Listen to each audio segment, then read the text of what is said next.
Well, hey there, internets. It's Jake, and this is MTD Live Guild Artisan.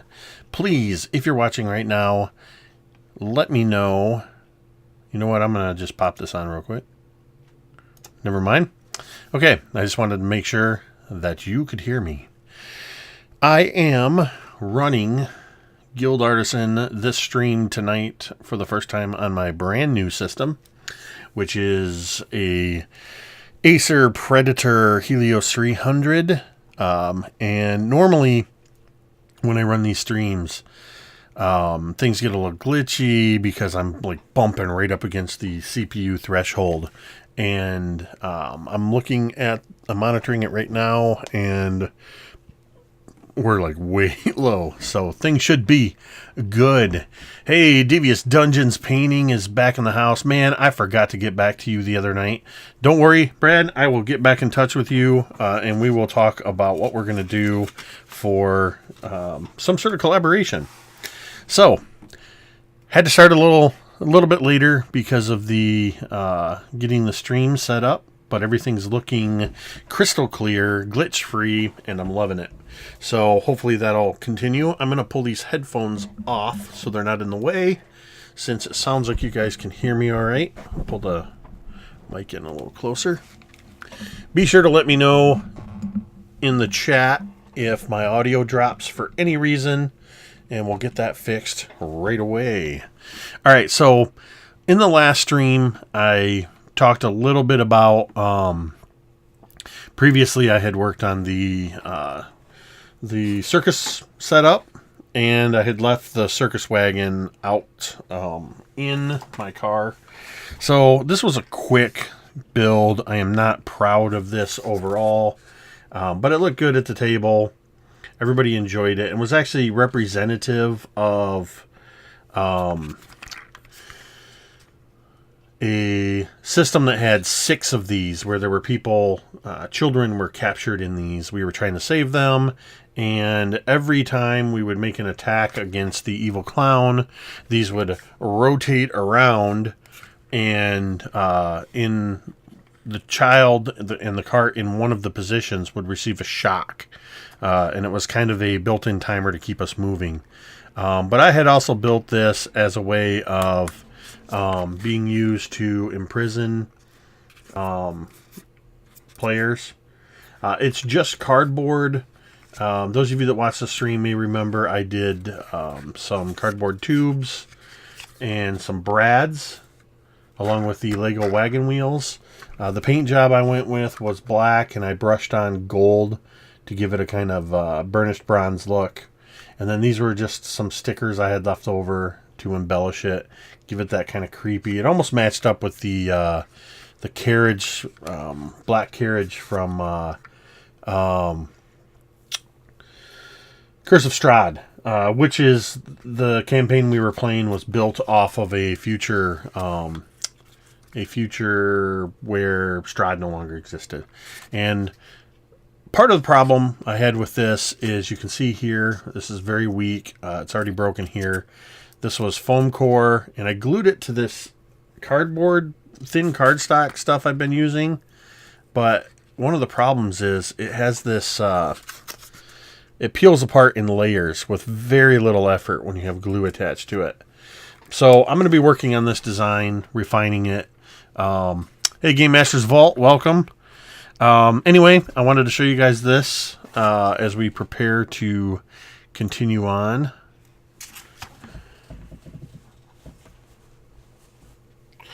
So we're going to be doing the dice tower. Some more work on the dice tower tonight. I did, at the end of the last stream, I had cut out these windows, these shutter pieces to go in the windows. If you also remember, we put in all of these wood cross pieces, and then I created these little shutter pieces that will go in here. And I'm going to hold off. These are actually going to get painted, and then we'll put them in the I'll put them over here. We'll put them in their places after all of this gets painted, because I'm going to need to get down in here to get some of the stone and get all that stuff painted up. So what I need to do, I'm actually thinking about, I got a couple design modifications I need to do. One thing I'm trying to figure out is if I'm going to put, I was trying to decide if I was going to put wood up here. Definitely not a bent one like that. So I don't fully, obviously I want to cover up this corrugation. Well, actually I don't know if it's obvious, because, so here's the thing. I got two possible approaches for, the actual dice entry. Previously, I've done a dice tower that had it was a Tudor style house, and it had, the roof kind of came up like this, 4 angles, and then it was just chop top, and you'd put the dice in the top. Considering doing that for this as well. There are 3 ramps in here, so dice will hit this ramp, and then there's another ramp going at an angle this way, and then one at an angle this way. That's also where I may have to do one of my modifications, because I talked about in the last stream how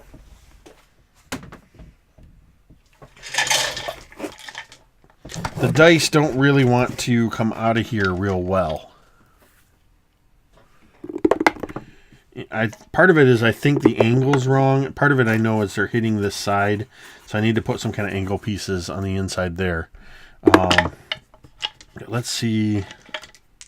Let's grab some 6ers.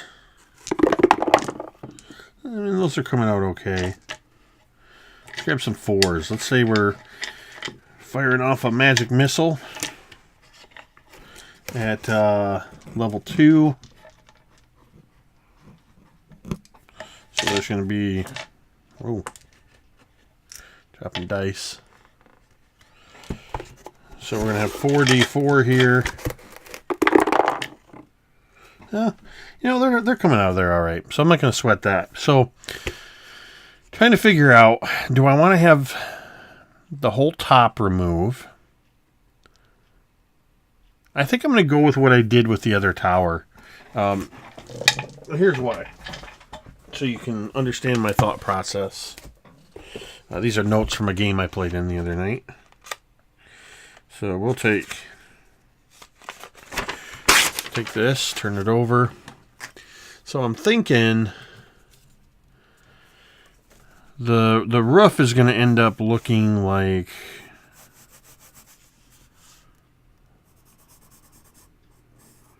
this is real rough, but like this, and then we'll have obviously our shingles all along there. So then what I'll do is I'll create kind of a wood frame around here. So from top view you'll end up with something kind of like this.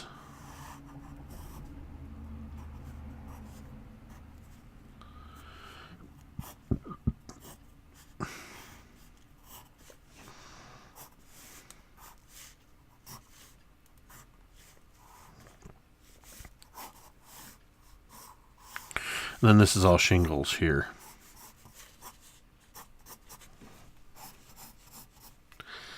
So that's kind of what we're looking at.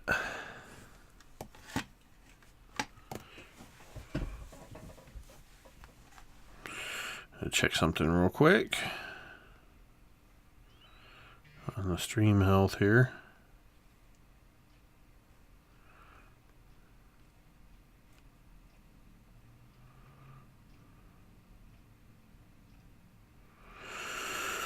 Boom, boom, boom, boom, boom.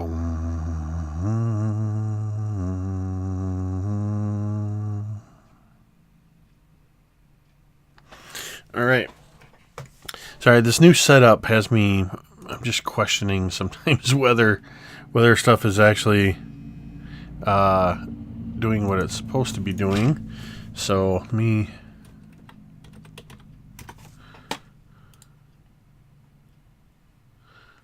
That's muted.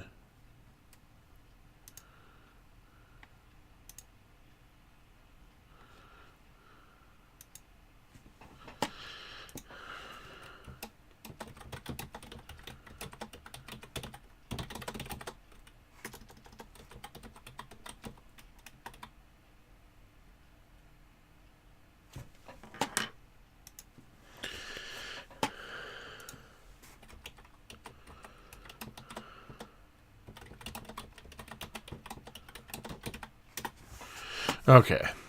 Sorry about that. For some reason, you can only do certain things. Some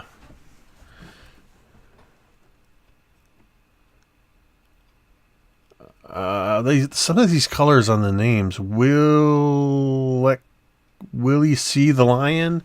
Crystal clear here in GR, Michigan. All right. Not too far from me.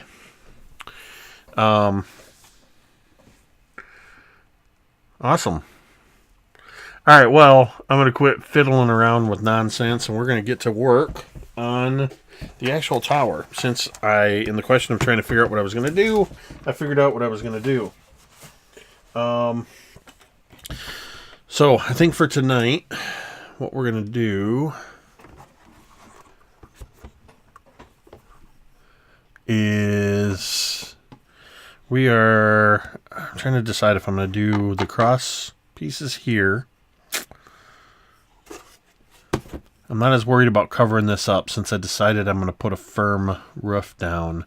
I did learn from the other one that when trying to put the roof down, that you have to have more than just an angle piece. So I'm going to have to put some kind of blocks inside the roof that can attach here so I get a good firm seal with the glue.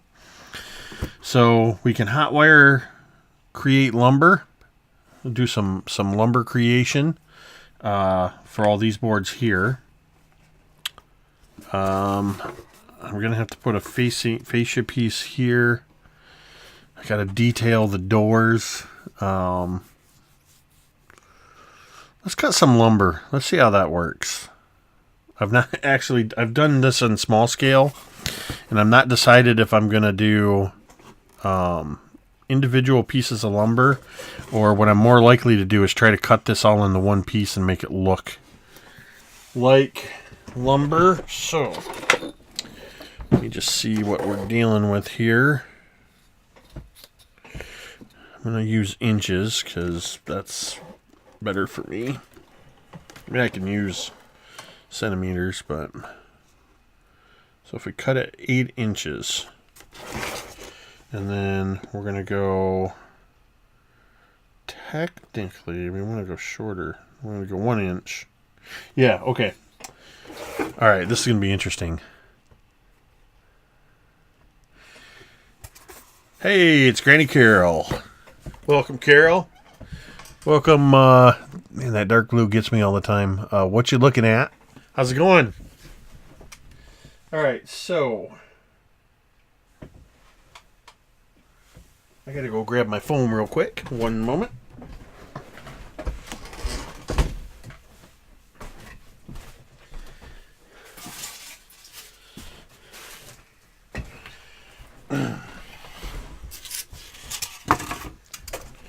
Move this off to the side.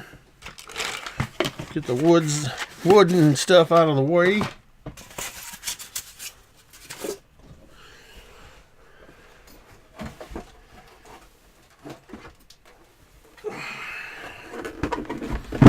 Grab the old hot wire foam cutter.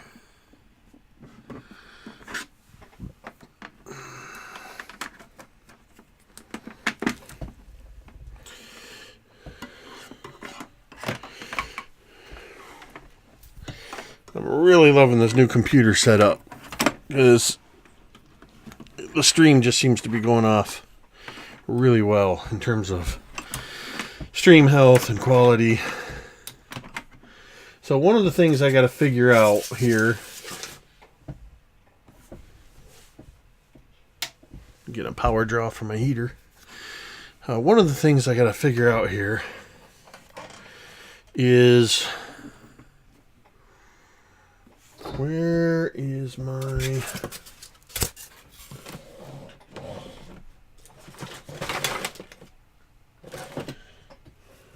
Alright.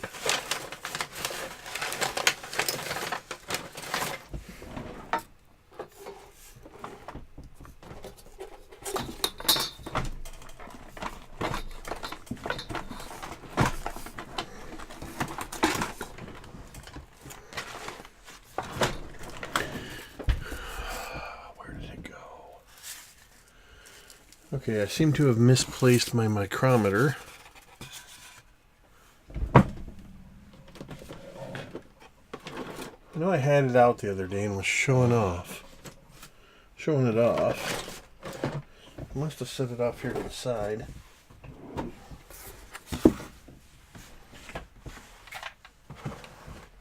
There it is. Technically, I don't need this, but this will help me to get a little more precise in the measurements. So what I'm going to do is I need to figure out, because I'm creating wood to go across here.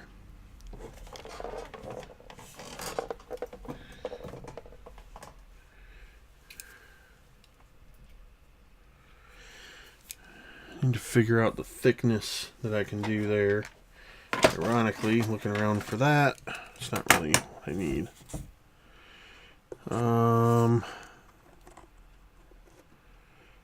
So I think we're going to try 1/8 of an inch for realism, implied realism.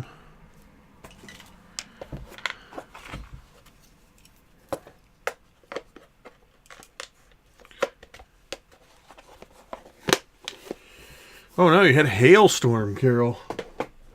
I saw you guys were getting some snow up that way. All right.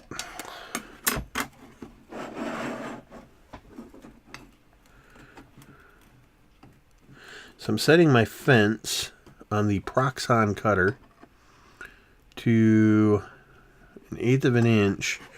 And because I actually want it to be a little less than 1/8 of an inch, the wire burn is going to take away that little extra bit that I want. Now, one thing that's, I don't know that I have a square edge here. I have to run this more than once. See if I have enough room. Ooh, sorry about that. That was probably loud.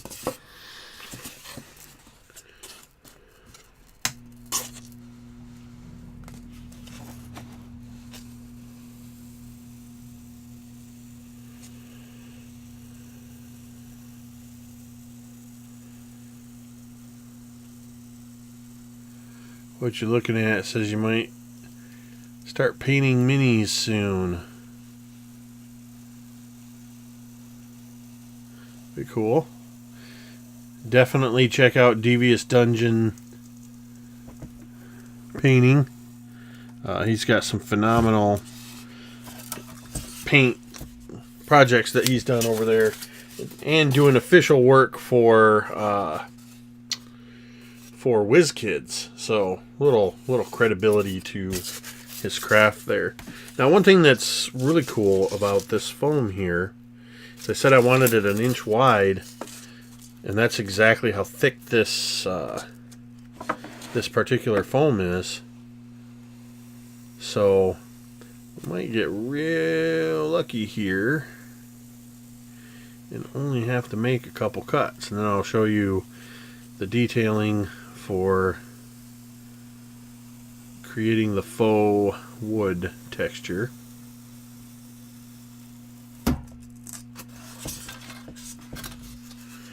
So we get a nice thin piece here.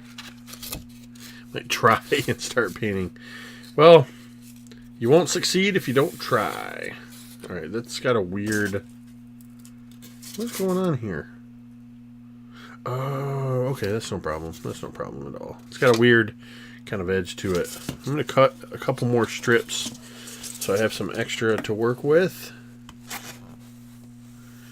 I'm just keeping downward pressure against the fence, trying to move at an even pace, because as I mentioned before, if you go too slow or you hesitate, the wire is hot and will burn a divot in your foam.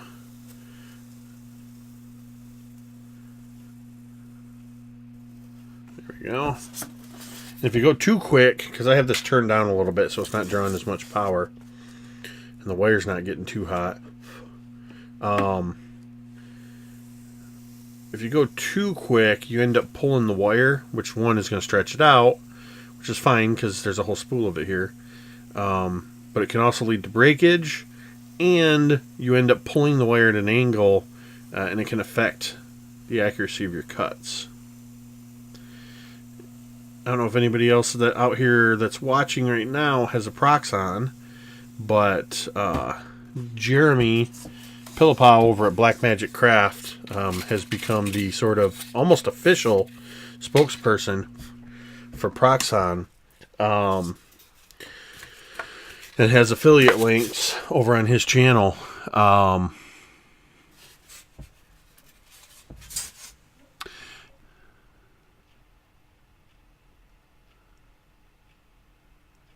Will Ecthelion. Okay, I saw you broke your name apart because it looked to me like Willie C. the Lion, which I kind of like that better. I'm just going to call you the Lion. Got a scratch-built tavern I'm making for my local group. Lots of tables and chairs. Awesome. Did you build that, or is that using something like Dwarven Forge, 3D printing? I unplugged the computer instead of unplugging the Proxon. Need to put labels on these cords. Some of them. Eventually I'll get a bigger setup that I can move these things around or move to different locations when we're working on that stuff. Alright. So let's just do a quick test fit. Oh, dude. That thickness is perfect. So what I wanted with this thickness is I wanted the look of like thick lumber. And I wanted it, when I said that, kind of going towards realism. See if I can angle the camera so you can see this. Turn this around. Is when the lumber's in place, we don't want it to interfere with the door that's got to open. So this is going to be perfect. One thing I'm going to do to kind of cheat it a little bit is we're going to cut 45s and create like a frame all the way around. Before I cut the 45s, we're going to do some texturing. I should have measured how long this whole piece was, because you know what? Son of a... Alright, I'm going to need to cut one more of these because I'm dumb. When I broke that piece, I should have paid a little more attention, because these are 14 instead of 16. So I need one more at least. I was a little too hasty to break it apart. Foam core. Brad just got a Proxon a couple weeks ago. Oh yeah, man. Cutting that straight edge is so satisfying. The nice thing about medieval, creating medieval crafts is a lot of times you can get away with not having the not having such a straight edge, because you know, you're going for something that's ruined or whatever. But yeah, I like having these really straight edges.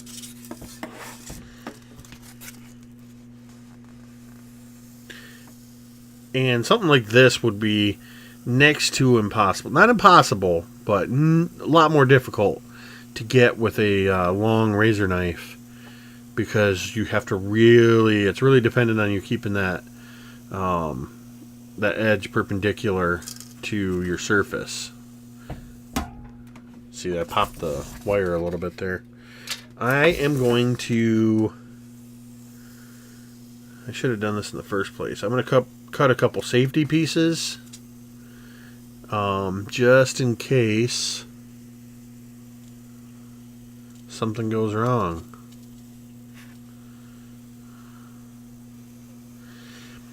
Now, Carol, after a while, when we get to doing your custom dice tower, the Dragon's Lair, what'll be fun is I'm going to be using this pink foam insulation, and we're going to scratch build the little ruined building that is inside the Dragon's Lair. I've got some ideas for that I think are going to be really cool.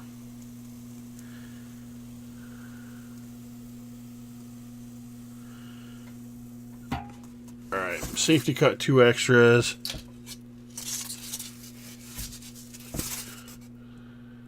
Holding that straight edge. Alright. Let's pop this over.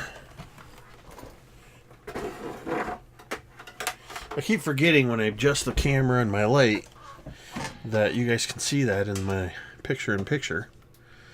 That's alright, I'm going to drop this camera down while I do some texturing. I'm going to try something here.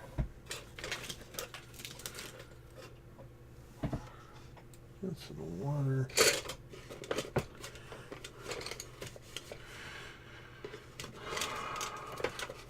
I don't know if this is stiff enough.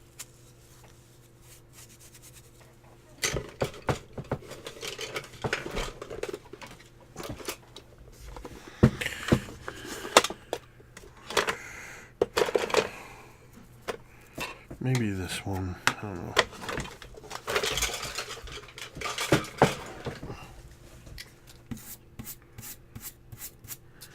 It's really delicate.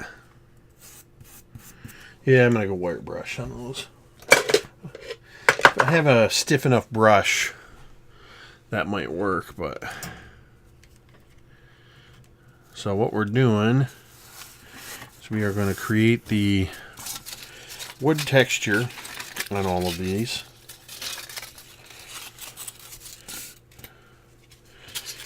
Even on the safety pieces, just in case. Well, I'll hold off. If I have to, I can do those. Let me see if I can pick out what my best pieces here are. I think they all have that weird divot, but I can put that on the end that's getting cut off.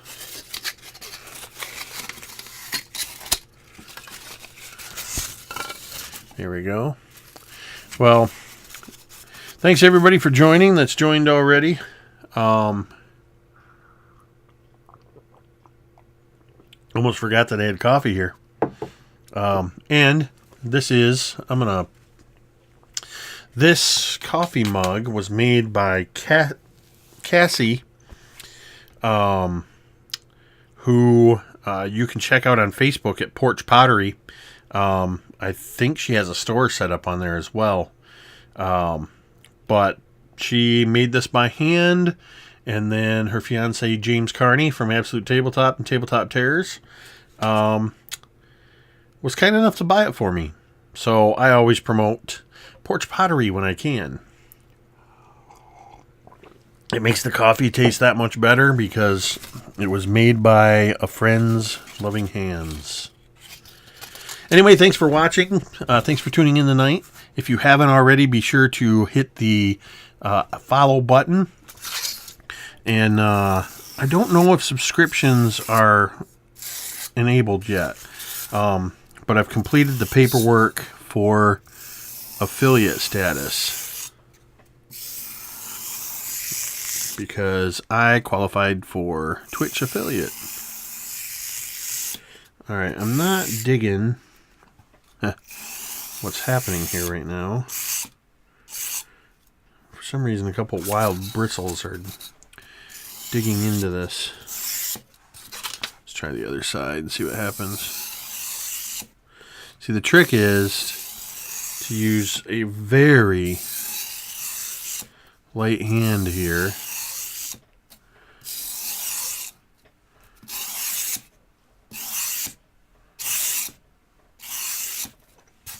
If you go even too much,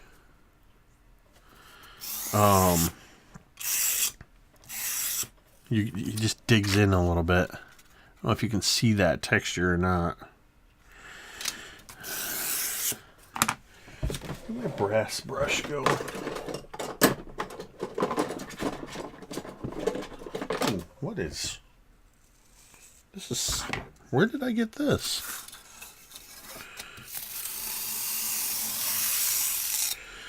Holy moly. I didn't even know that was in my drawer. Nice clean bristles, a little bit softer than the other one. Yeah, I'm kind of digging this.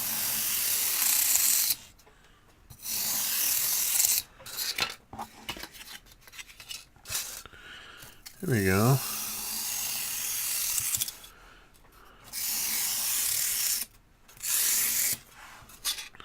So I'm going to experiment with something.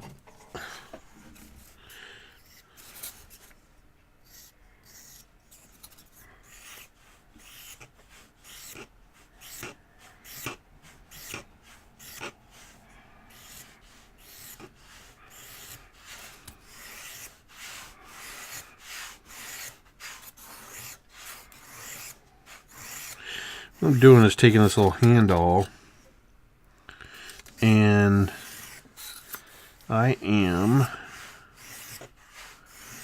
just lightly dragging that to try to get some more of those wood grain pattern in there. It almost looks like a wood plank there.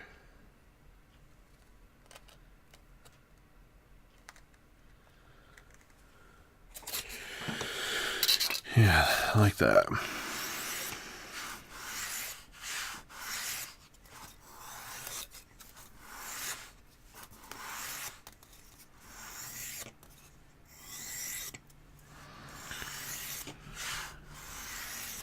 I made these safety pieces, so if this ends up looking kind of shitty, then I can toss it.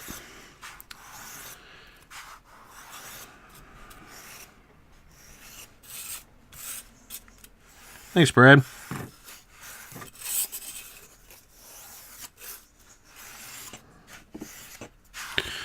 So, is anybody working on something while you're watching along? Or are you just listening to my dulcet tones while you do other things? Alright, I'm not entirely sold on this. I mean, it definitely has this kind of faux wood, and I know when there's two more things I'm going to do to it that are going to really add to that. Alright, let's make sure. Carol's drawing. Yeah, you mentioned you're working on your Goliath Barbarian drawing. Carol does some awesome drawings. And Brad's working on painting the WizKids Griffin. Can't wait to see that. You can check Brad's work out on Devious Dungeons Painting on Facebook. I still haven't set those. I haven't set the mod settings yet. So, Brad, if you wanted to drop a link into the Facebook page or a preferred place where people can see your work, go for it. Brad just does some phenomenal work. What you looking at? Feel suddenly lazy. Willie C. the Lion, who I will always call that from now on, working on the The aforementioned tavern currently painting halfling-sized benches. Very awesome.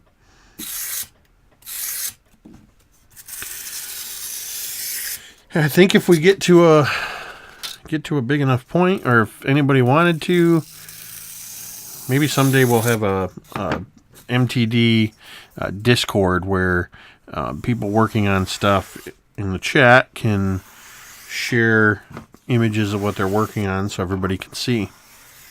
Discord really seems to be taking off as a little side thing for a lot of channels.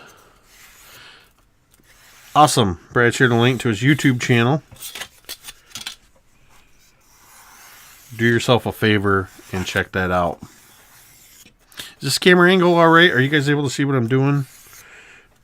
I mean, I can go back up to an upper angle, but I think I need to get a Gorilla Pod, I think it's called, like Nate over at WASD 20 got recently.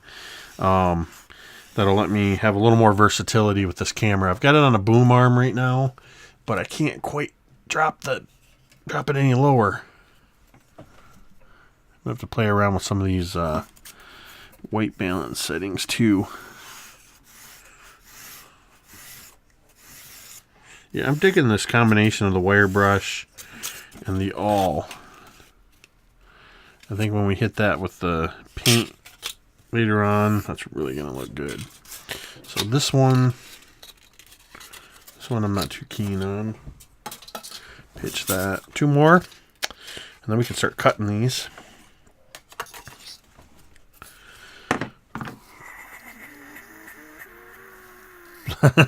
My grizzled hand in all its HD glory. I'm gonna pop this up to the full screen real quick. Yeah, I think I'm running 30 FPS right now, but the new laptop handles HD much better.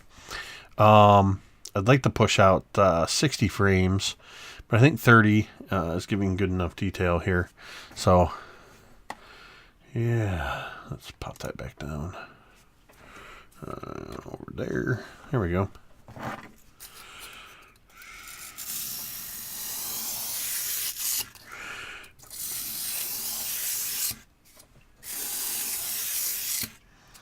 I would tell you where to get this kind of brush. Most likely in your hardware store.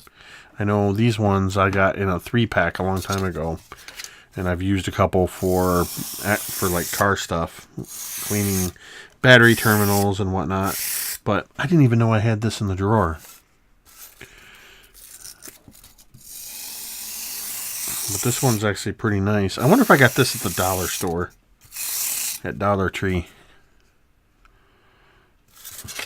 But it's handling this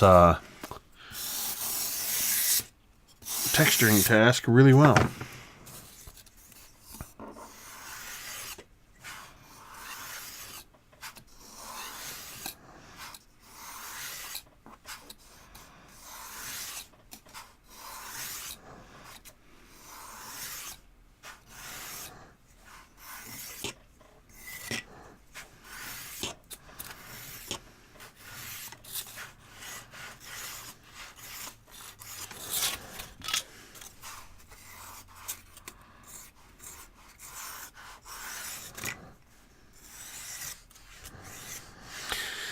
So I will be, when I get a chance, I will be doing some additional work on this dice tower off stream, so I can get it done.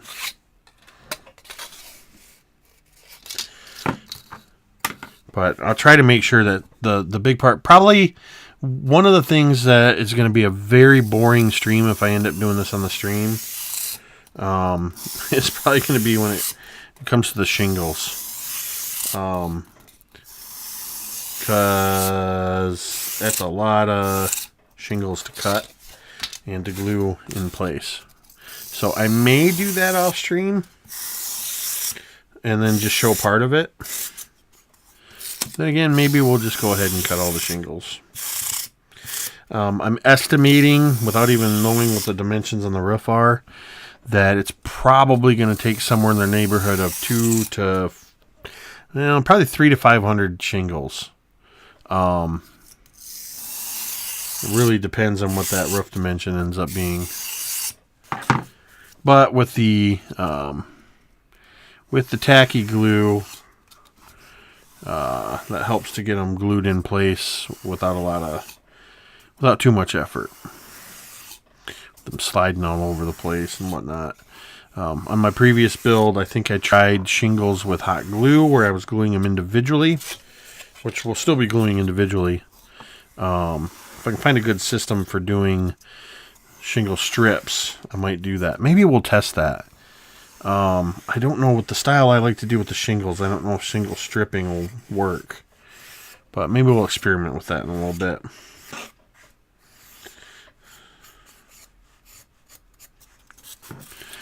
But yeah, the hot glue definitely didn't work, and standard PVA didn't work great because of the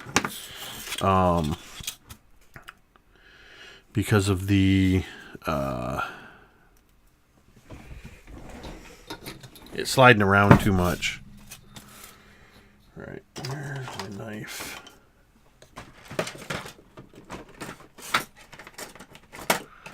There we go. So now what we're going to do...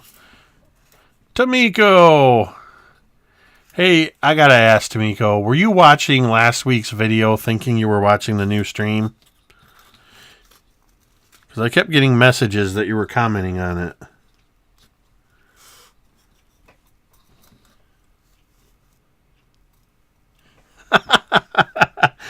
I should have sent you a message on Facebook.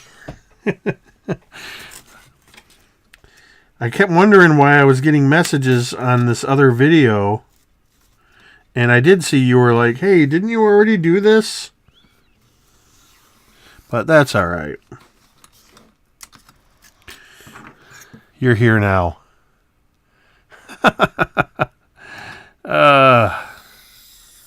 So this is very similar to what I was doing with the shutters, where I was creating these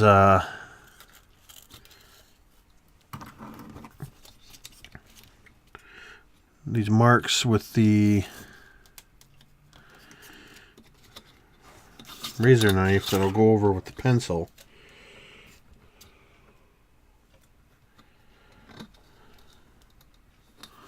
I really wish what I'd done is marked it.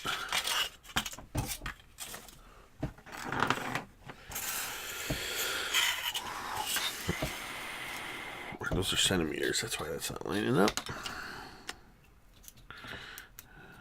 So we already got that one.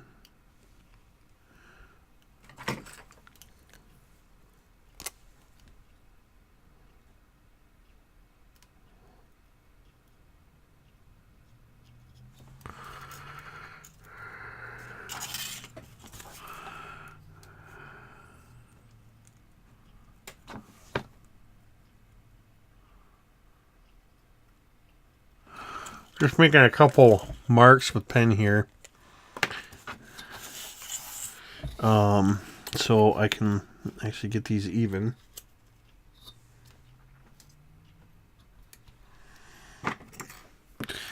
Lightly dragging with being extra careful to drag lightly with the knife because we cut this foam really thin.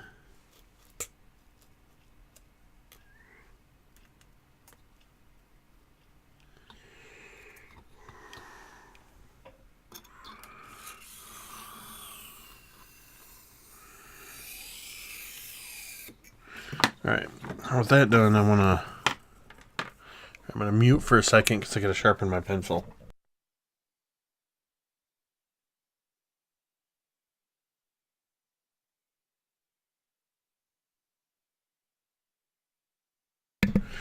Alright, that should go good. Alright, these lines are really hard to see. I'm bringing my magnifier.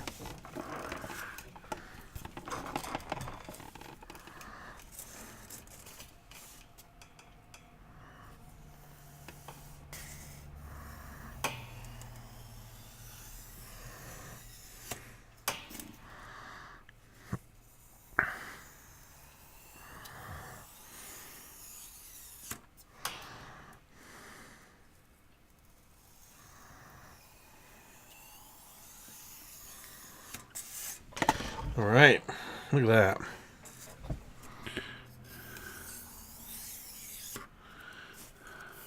Some people like to use ballpoint pens.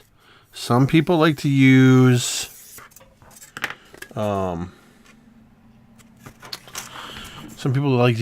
mechanical pencil tips. A lot of different things that people like to use. I could probably even use this all. But one thing we're going to have to do, here's another little trick I can show you, is, let's see.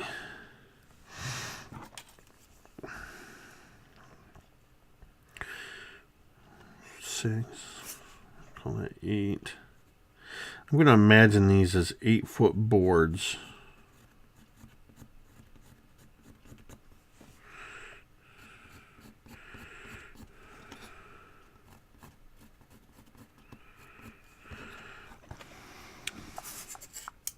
All right, which side had the divot? So we'll go over here.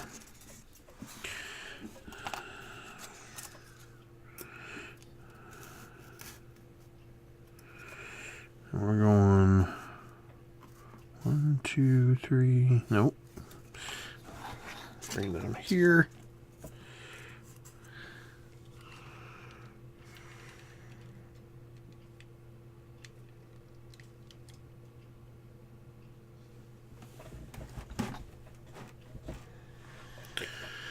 Okay, so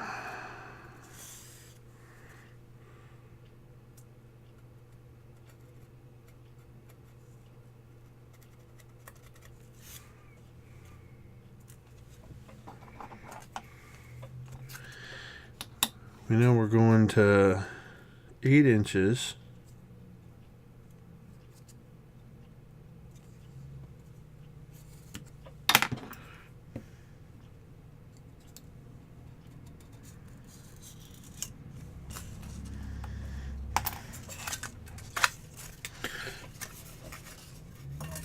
Alright, so this is our piece.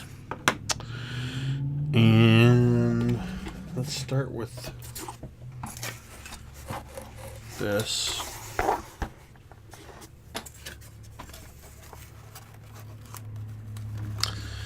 That's 8 inches. So why?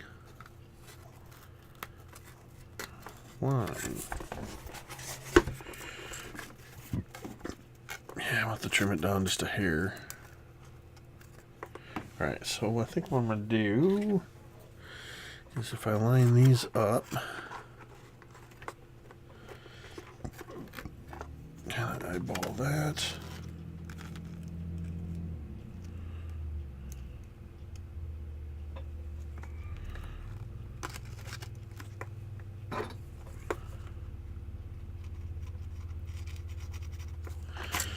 Alright. Just getting the width through an eyeball method. Square that up there. Well, square it along the bottom anyway. And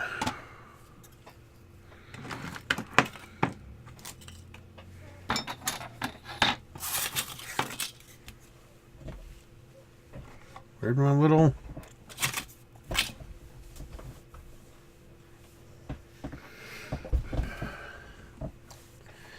This happens every time I end up misplacing something. Now I can't find my little ruler. The little one.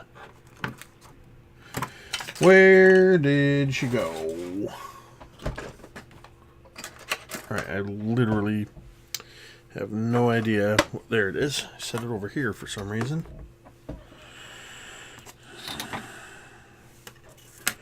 Now let's square this back up. Square this here. Using the lines of the cutting mat. Alright. Then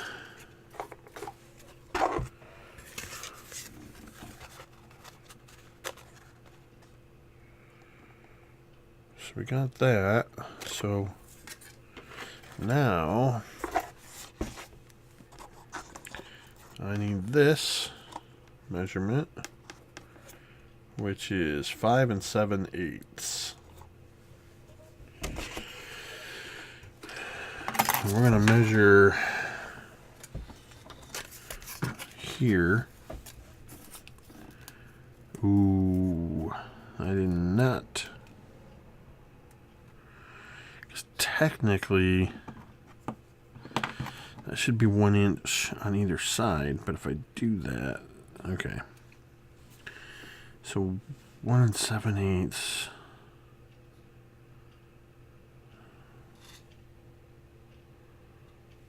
Why is that coming up like that? Math is not my strong suit. Uh-oh. The cat ate half the bristles off the medium-sized brush. Why on earth would your cat do that?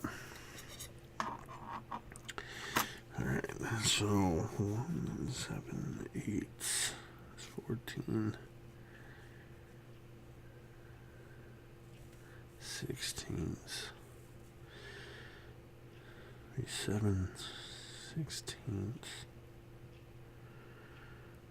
And a half inch should be 6. 8.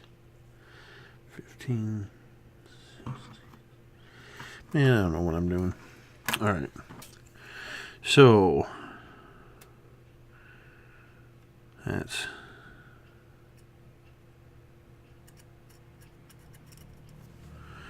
there. Son of a... Oh, I know why. Never mind. And then do this one here. Now, there's a good chance I'm going to screw this up.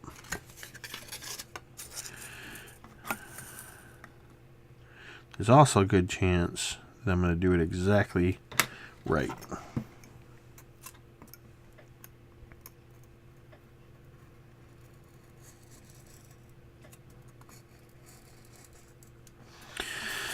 So cut that one.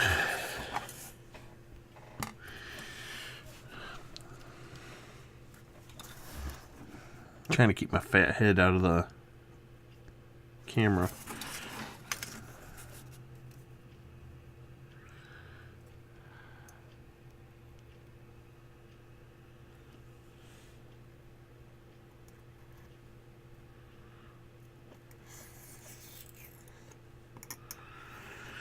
Okay. Sorry, I had some mumble math in there. So that definitely does what I wanted, which is gets us that there. So now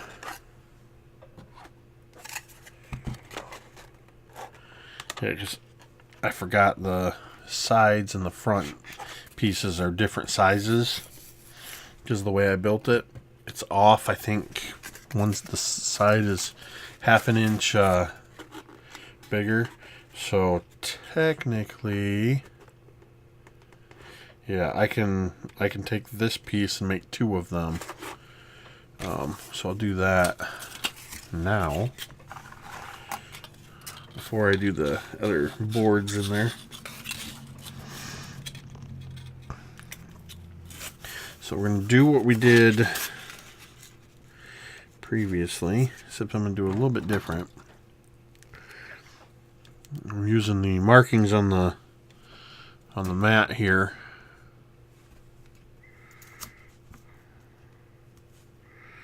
We're going to mark here, here, and here at 1/4 inch intervals.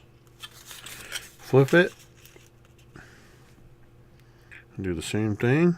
1/4, half, 1/4. And then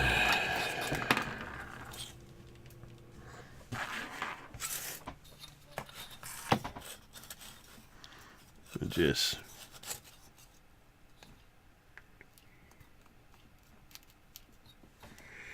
line her up.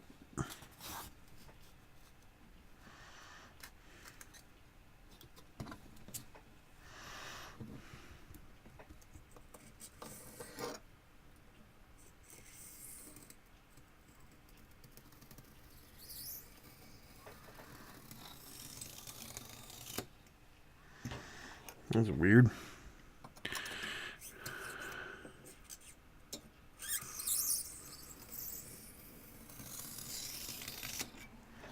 Well, Shazbot. I hate these blades. They go dead so fast.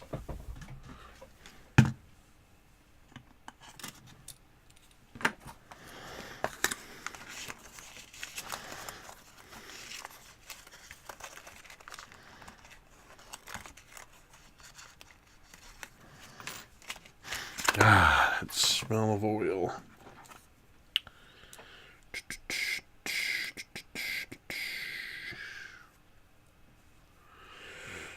All right, let's try that again.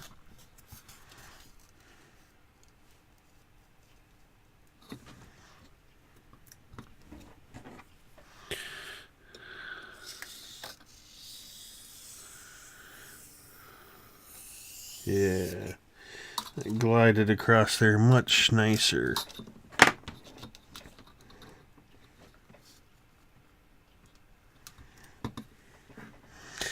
The dull blade was jumping across the foam.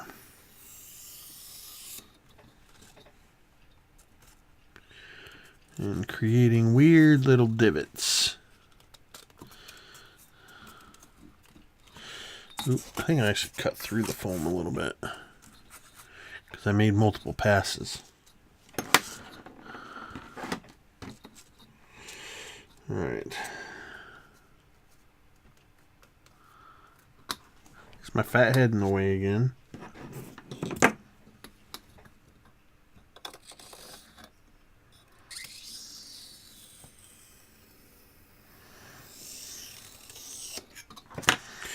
Alright.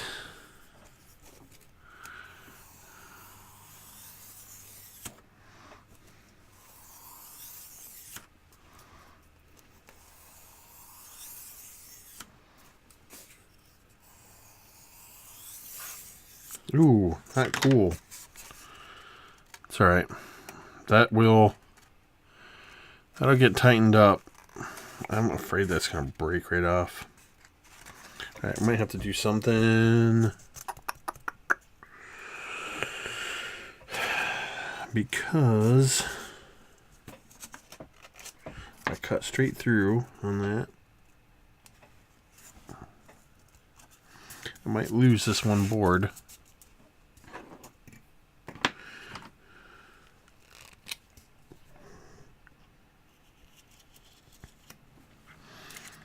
I'm just using this as a template.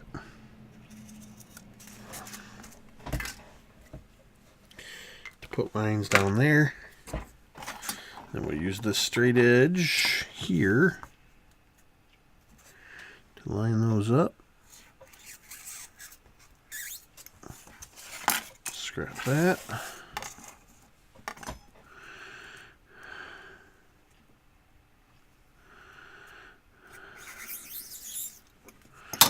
Line these up.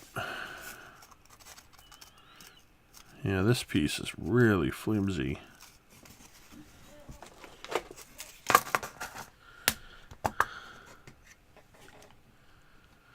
Because I cut through too much on my multiple passes, but I think,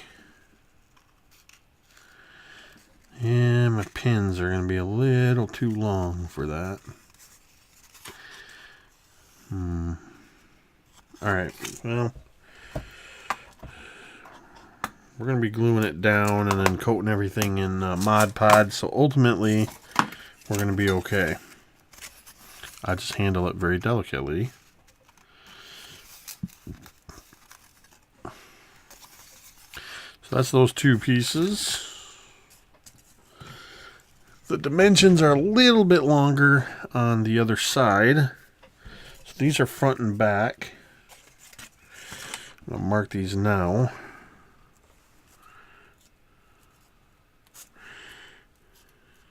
Front.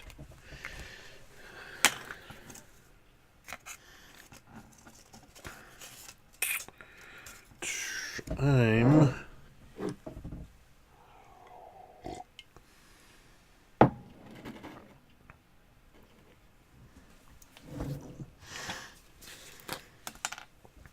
I'm going to drop a little bitty bead of glue down in this split.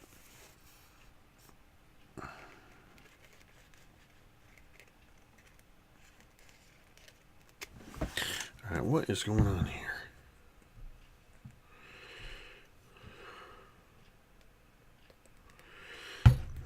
Left it uncapped.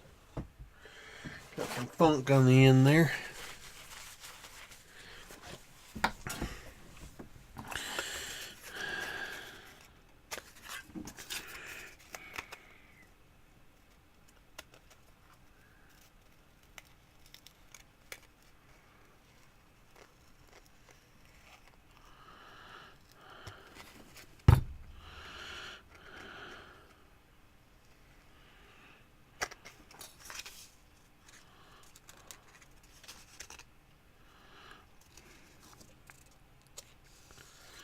All right.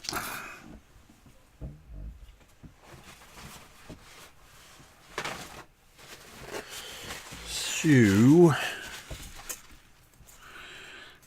all I did was put a little glue down in that seam.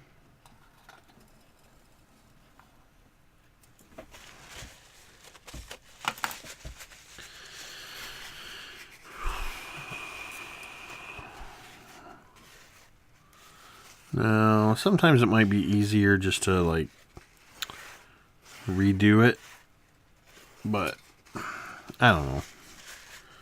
I felt like I could save it. It was worth saving, man.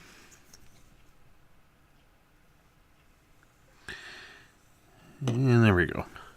So we'll just let that sit off to the side by itself. Leave no board behind. I'll put this over here. All right, we got 2 more boards to texture up. You know, I'm going to bring up... I don't think I've shown this on stream yet. I am going to try something. So what I'm going to do is I'm going to find blue. And we're going to go lime. There we go. I'm going to actually show you guys what I'm modeling this on. The exact image that has been my primary reference. So we're going to open this in a new tab. Open image in new tab. And I'll put that over there. And then I'm going to go studio mode. Bear with me a moment. I really want to show you guys this. Tower. So, we'll just add a...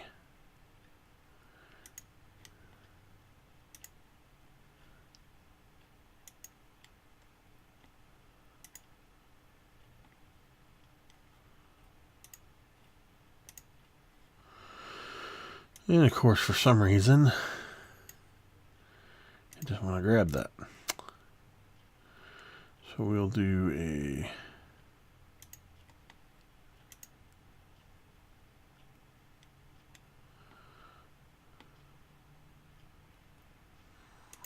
Cancel. Well, maybe I won't show you this. We'll do minus. We'll do a display capture. There we go. Let me resize this.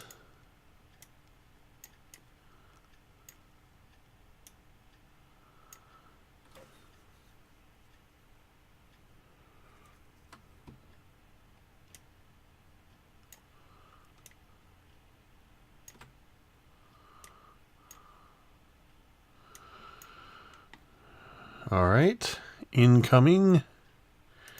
In just a moment, image existing over there.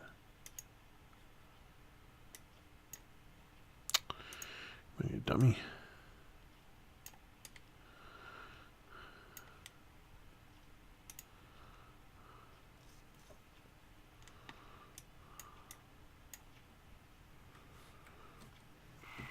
here it comes. Sorry, I should have set this up ahead of time, but I didn't.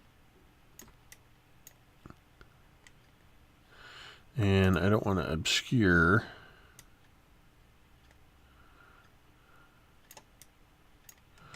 Okay, here we go. Get out of studio mode. Tower. Here we go. Okay. So this is what the tower is based on.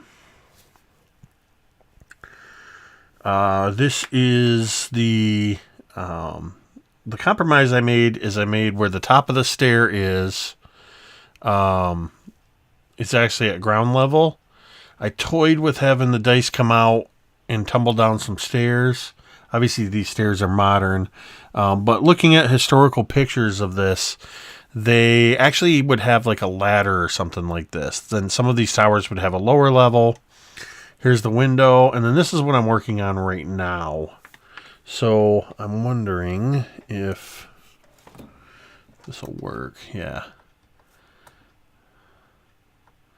So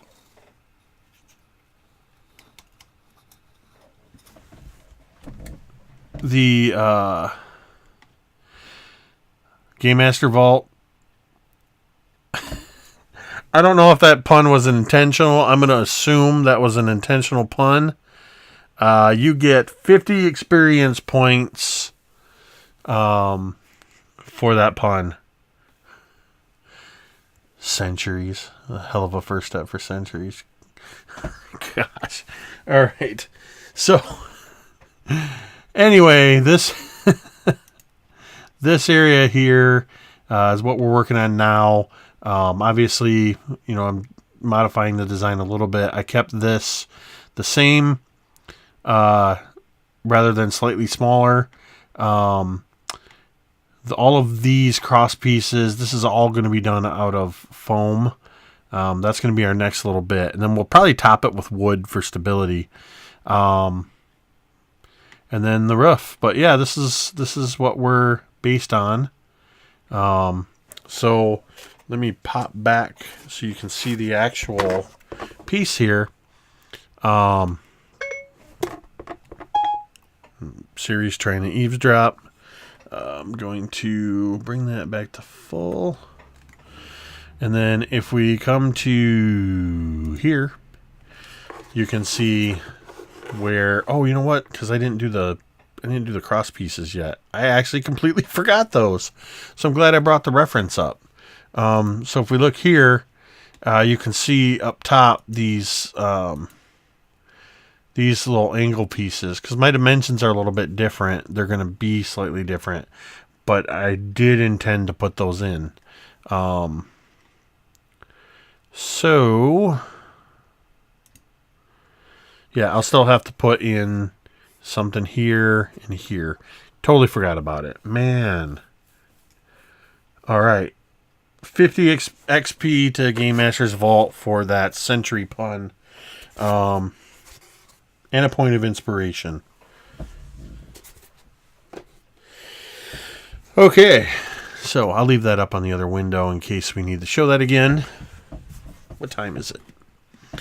Got a little over an hour left in the stream. So maybe what I'll do is I'll get these pieces all put in place. Let me get these textured up. Or get the boards drawn. And then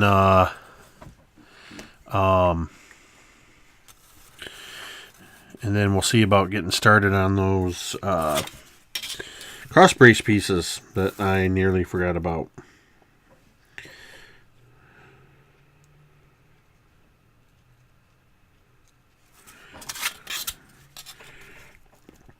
It's because I usually have that reference picture up, and I wasn't showing it. You know, I wonder, maybe I should make another picture-in-picture over here, since this area kind of is just junk.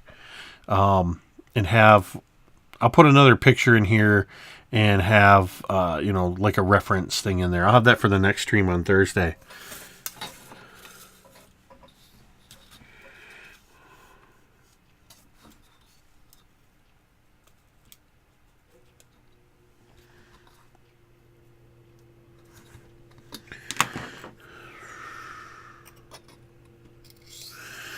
So, another thing to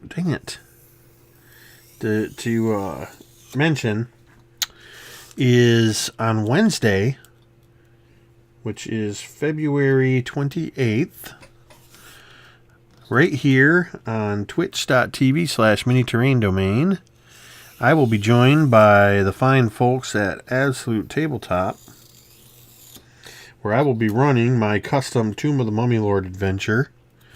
And I will have a second camera set up with an overhead view of the actual Tomb of the Mummy Lord that I created, which you can just see over my shoulder here.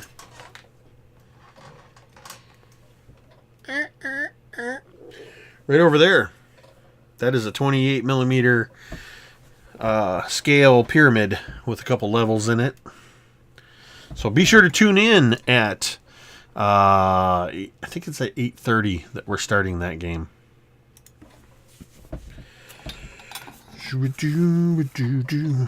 Cap this. That stupid knife is getting dull already.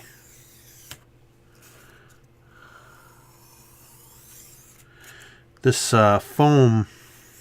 Whoa. Skipped off.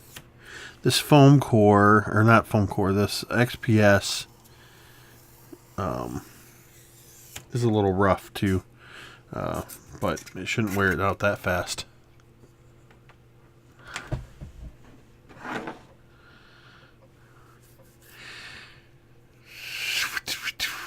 Yep, that's right, Tomiko. 8:30 Eastern, 5:30 Pacific. That's correct. I'll be promoting the heck out of that on Twitter this week, because I will be joined by Matt Click, Michael Barker, Tim and James Carney, and I already know that at least one player is playing a goblin and another player is playing as a hobgoblin. And I suspect the other two will come up with something monstrous. I'm expecting this to be some good classic dungeon crawl with some good, great RP from these guys, but I'm also expecting there to be lots of laughter and just general merriment.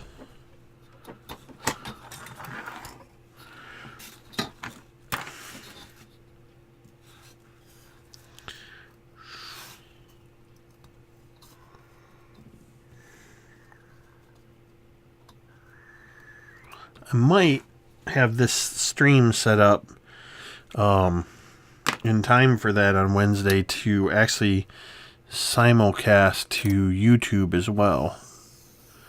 Now that my computer can handle a little more, I could probably have both chats open.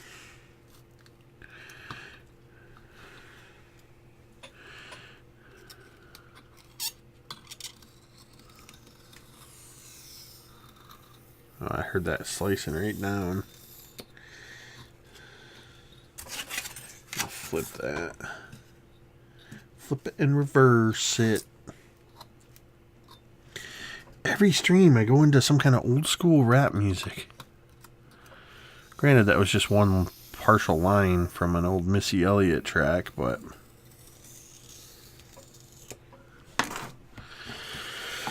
Alright.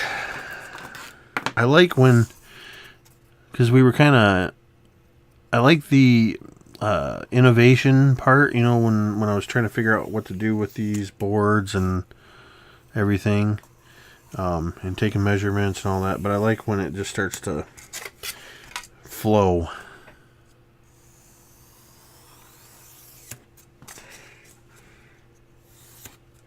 Okay. So those two are textured. I need measurements off of the tower. So left side, we are looking at... Whoa, that piece is a little loose. Left side, we're looking at 7 3/8. See if the right size is that.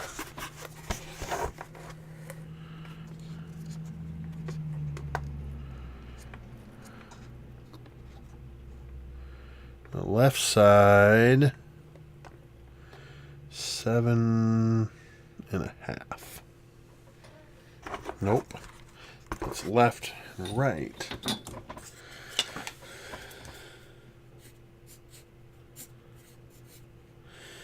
7 3/8, 7.5. So then what's that?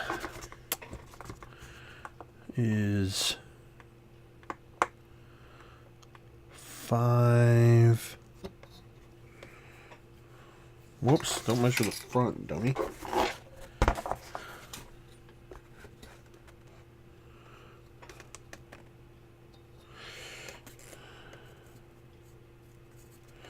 Five and a half. It should actually be the same.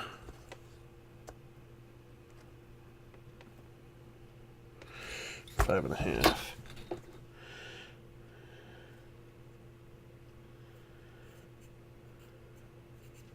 All right, I'm gonna do the 7 3/8 for both of them and just double check it. So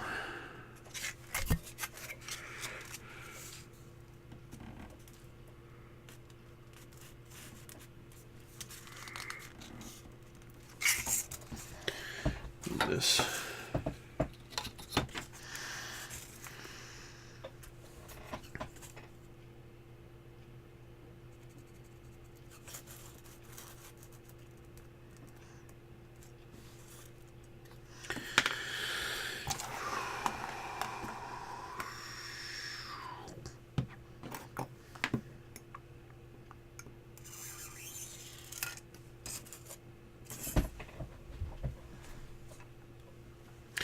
Measure twice, cut once. Game Master Vault.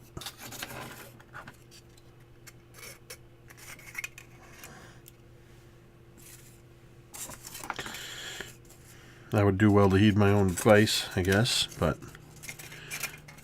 not always the best at that.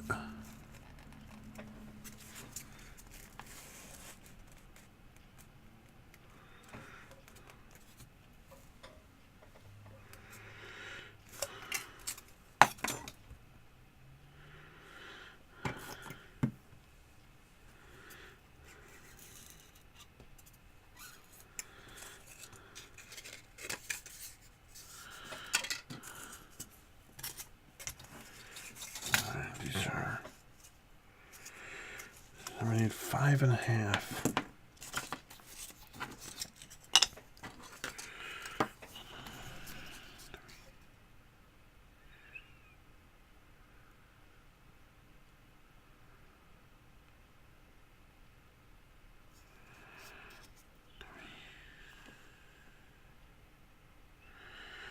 That's 0.375. Mumble math again.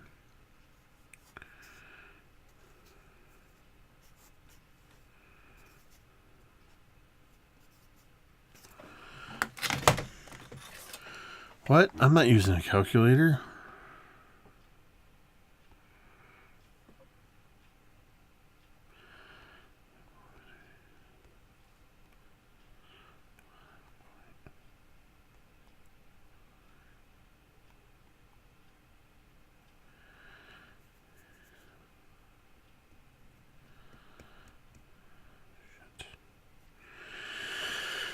All right, let's see.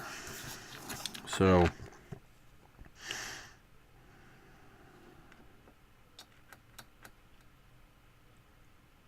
well, that's easy.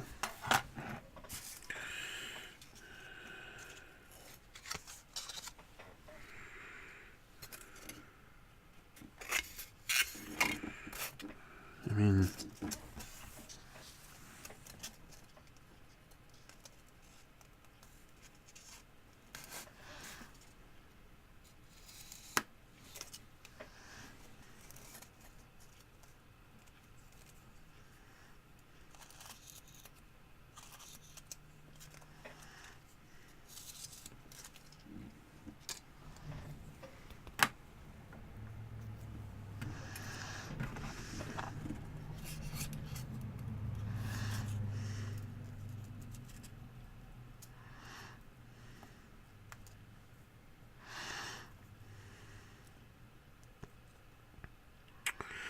All right, what did I say?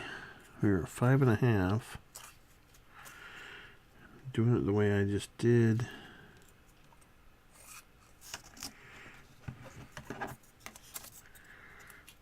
Watch this.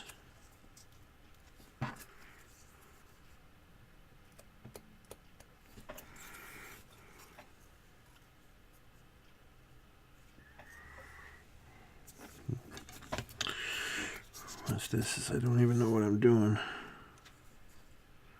Here it is.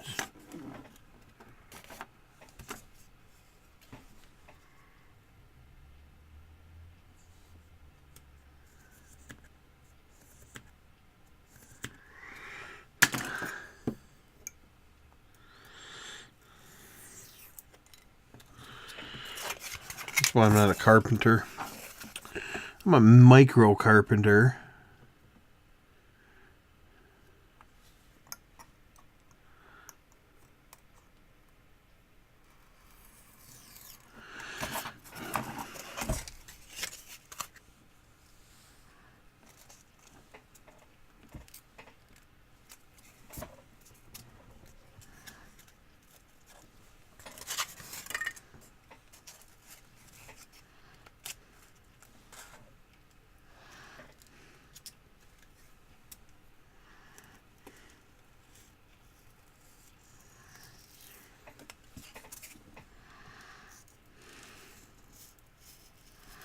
Slipping into that trance. Nano engineer. Not a nano engineer by any stretch of the imagination. I'm not, is what I'm saying. Alright, so. These should...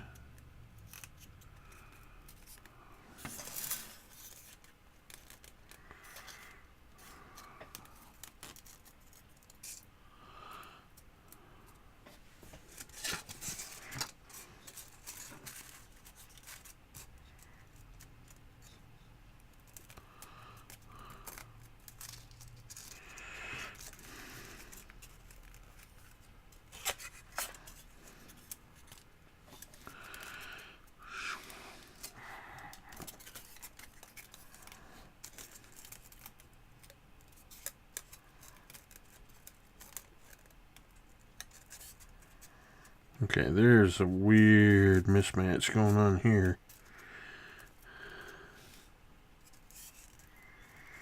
I mean, aren't these the same?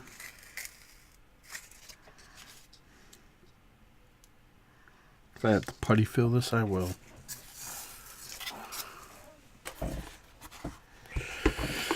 Alright, so let's see. Where'd that front one go? So if that's going to sit like this, and then that's the back.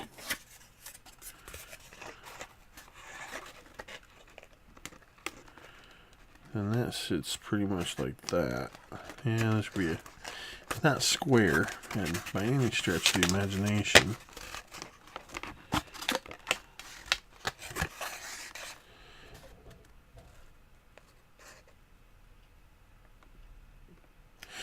Oh, that actually will work. A little cheating, but I'm going to cheat it. I'm going to use pins on these angle pieces. Alright, so that's got to go there. Oh, you son of a... How on earth?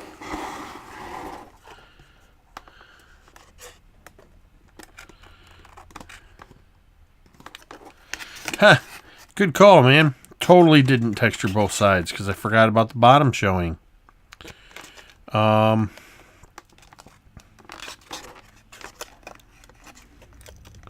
thing this isn't a tutorial, huh? Let's see if I do that, and that one shows off. We may have to redo these pieces because nothing's lining up. Let me try this other side. Yeah, I wrote B's and F's on the bottom, never even textured the bottom.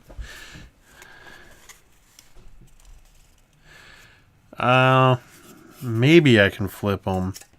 I don't know that that's going to matter. So, the problem, if I do this,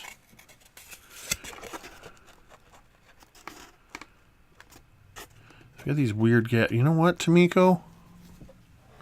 You might be on to something, because weirdly, that seemed to kind of line up. So then, this one's jutting out weird. So there's like some excess. That 1/8 inch sticking out like a sore thumb, like you said. And then what the heck happened here? This side. See, I ran into this problem when I was doing the pyramid. I don't understand angles. Am I measuring in the wrong place?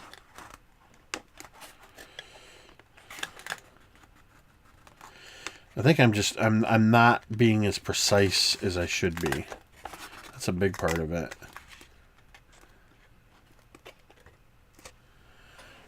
I mean, all right, let's just slide that and that. Those are really close. Pins will help. Carefully rotate.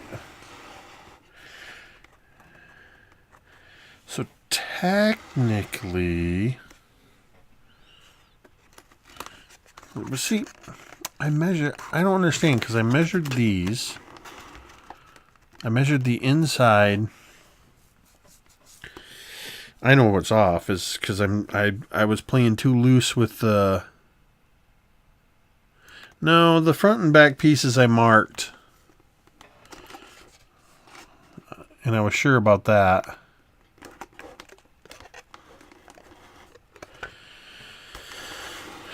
Well, yeah, DC 14 perception check to see the gap, or your leg falls in and snaps. So the problem is, I mean, look at how this falls apart. This is what I'm looking at. They're just not lining up. This is the frustration of me when doing this level of work is I struggle with angles big time. What I should have done, maybe I will do next time, is if I don't cut my angles at all. Okay. So I don't cut my angles, right? I leave my pieces like this.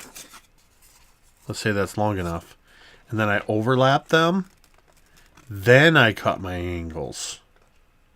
Then they don't have any choice but to line up, right? Somebody please tell me that's right. That'll work. I mean, think about it. If I fit everything in there, you know, make them the full 8 inches, line them up on the sides, and don't just overlap them. Then once they're in place, I can clip them in place or something. Then I should be able to make my mark and cut in at an angle and cut through both pieces. Then boom, they line up. They're the same angle because it's the same cut. I'll screw that up somehow. But that's what we're going to do. So, oh my gosh, I can't believe I didn't think to texture both sides either. I do wonder, I might have to beef up the thickness just a hair, because texturing both sides, we're definitely going to have a problem with the falling apart. So, how are we doing time-wise? Okay, well, I have one extra piece there.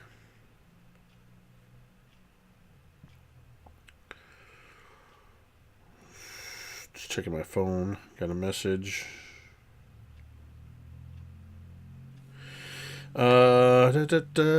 Sorry, my dad's texting me.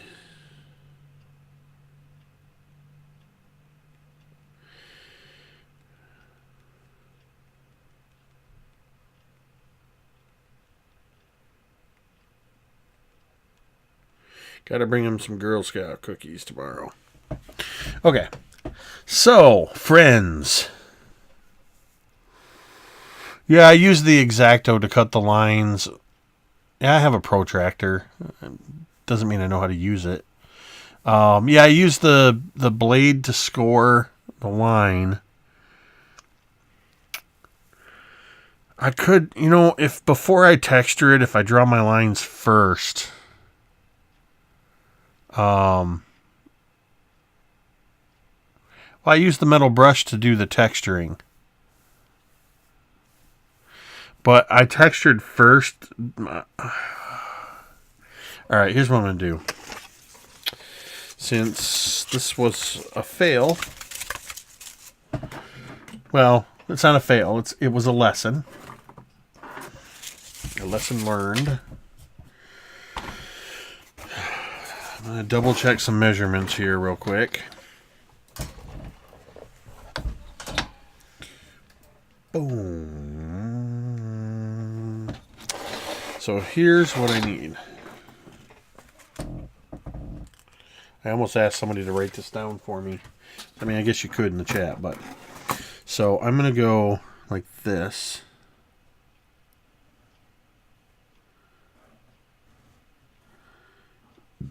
This is front, back, left, right. I'm just going to double check from board to board. We are 7 3/4.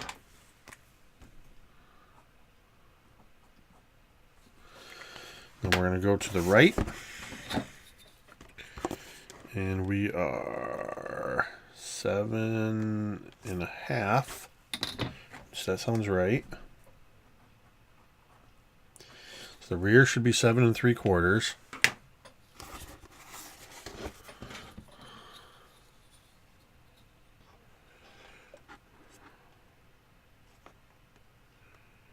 Yep, 7 3/4.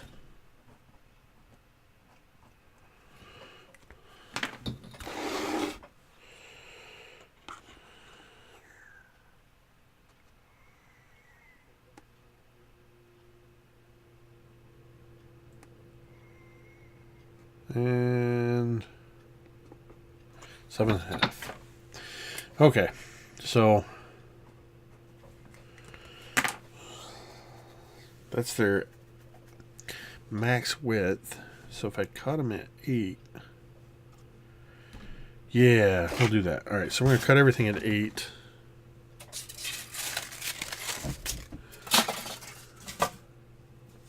All right, back to the Proxon.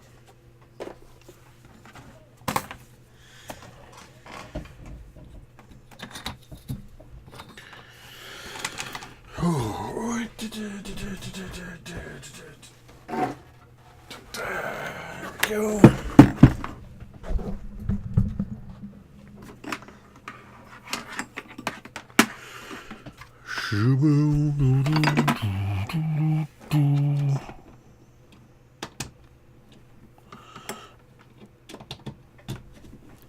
Plug that in.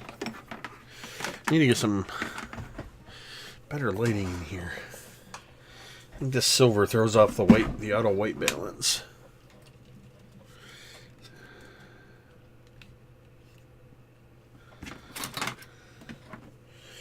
And I'm going to tweak this just a hair thicker. And I can never see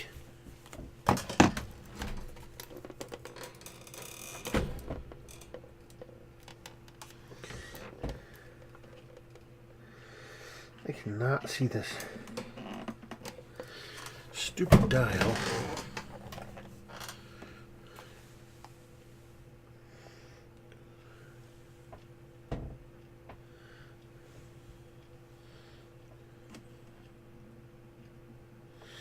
All right, turned up the heat just a little bit on that.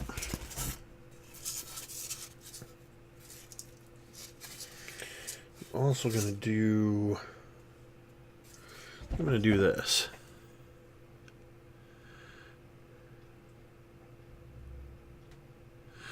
Yeah, that's what I was talking about.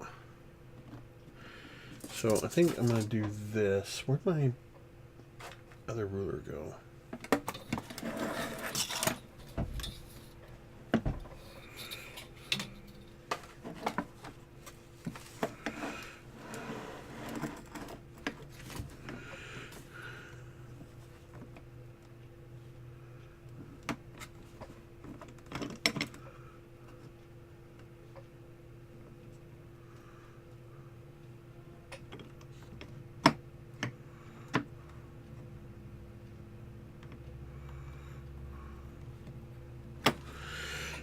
So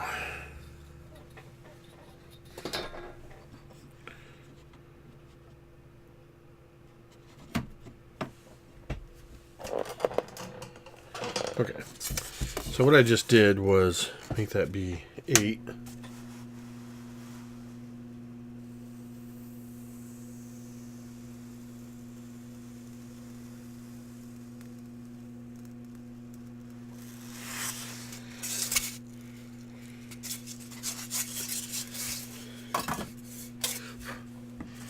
Okay, now we can do our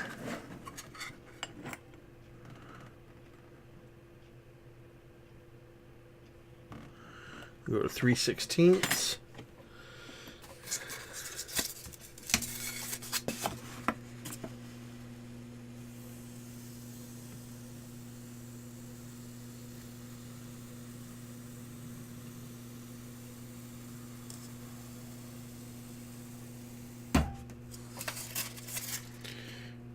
One.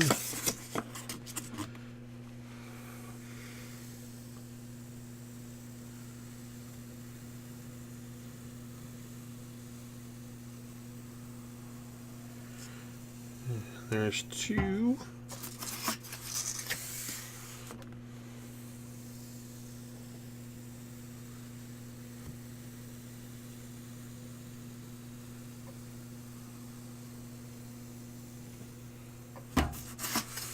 Three.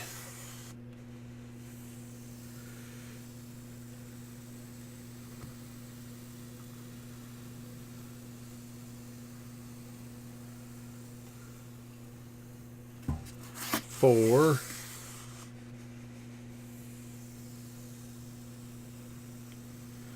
So off topic, I'm thinking about shaving my beard down. Not off, just shaving it down. I haven't shaved since when I got back from Tacoma last July, mid-July. I shaved it completely off. So this has been growing pretty much non-stop since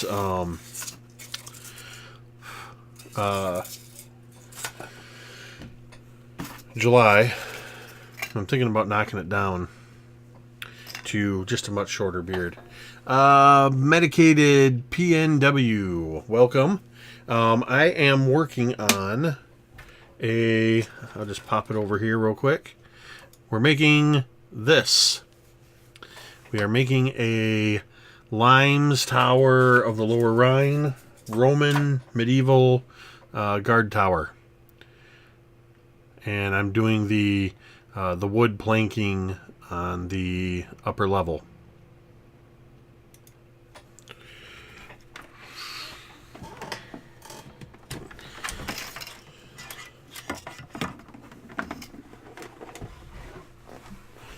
Ooh, ow. That was just my knee hitting the desk.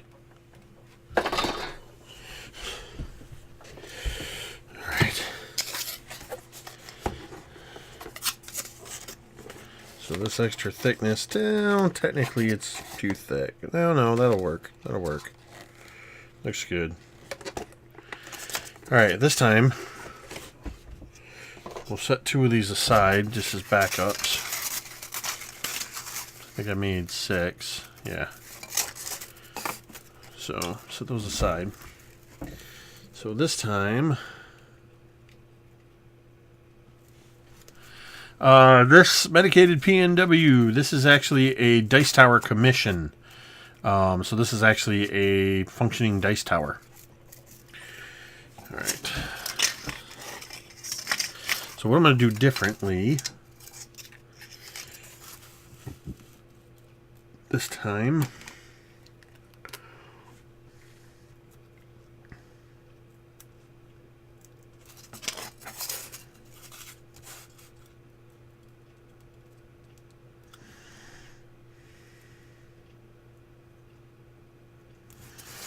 so I'm going to make my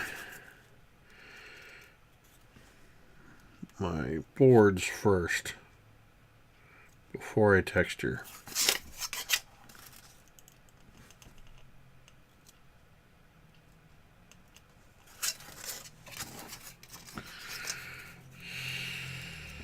So I'm marking at 1/4 inch intervals using the mat, and actually I should be marking both sides of this.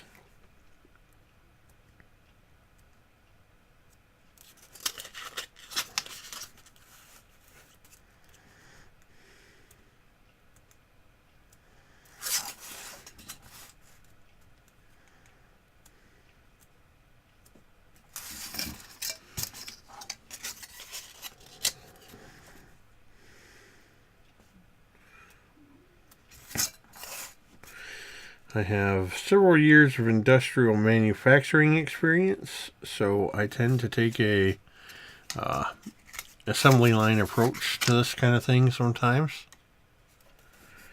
Welcome anybody who is new to the channel.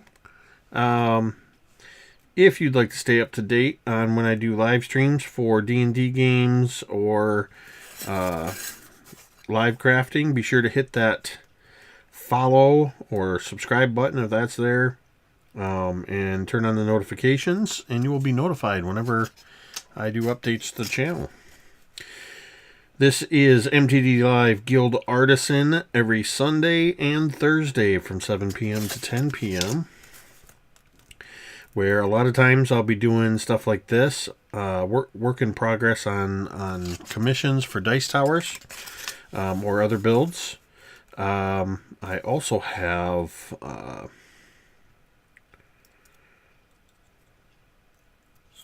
some smaller projects I'll do where I'll use an entire stream to do a tutorial on how to make something.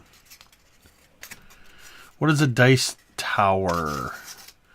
By the way, I don't play D&D, I just listen to the stories. Hey, that's perfectly fine. So real quick, some people like to add, just for flavor at their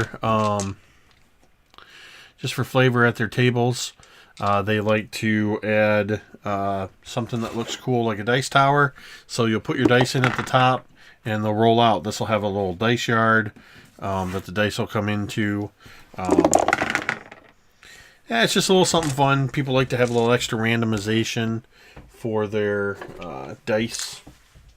And I made a couple that people really liked, and so I have been commissioned to make this.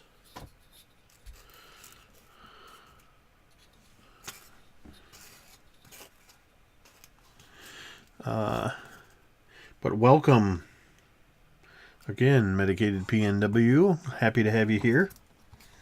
If the crafting turns out to not really be your thing, and you like the D&D stories, we run a weekly campaign of Tomb of Annihilation right here on this channel on Monday nights. And I've got a special game, Tomb of the Mummy Lord, that will be on Wednesday. I think there's a gouge in this ruler that I keep catching. So what I'm trying to do is be very careful. See, this is actually easier. I should have done this last time. It's easier before the green is in place to see these marks. So when I make the pencil marks, I'm trying to be careful not to go too deep.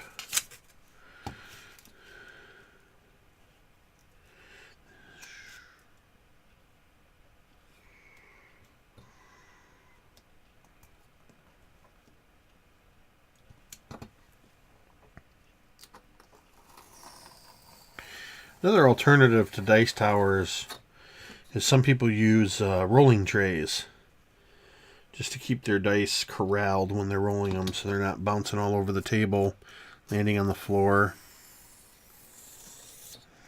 If you happen to watch Critical Role, they all use dice trays. I think they all have wormwood gear, which I don't have any of their dice trays, but I do have, as a gift of my podcasting partner, Drake, the RPG Construct, I have a Wormwood Dice Vault.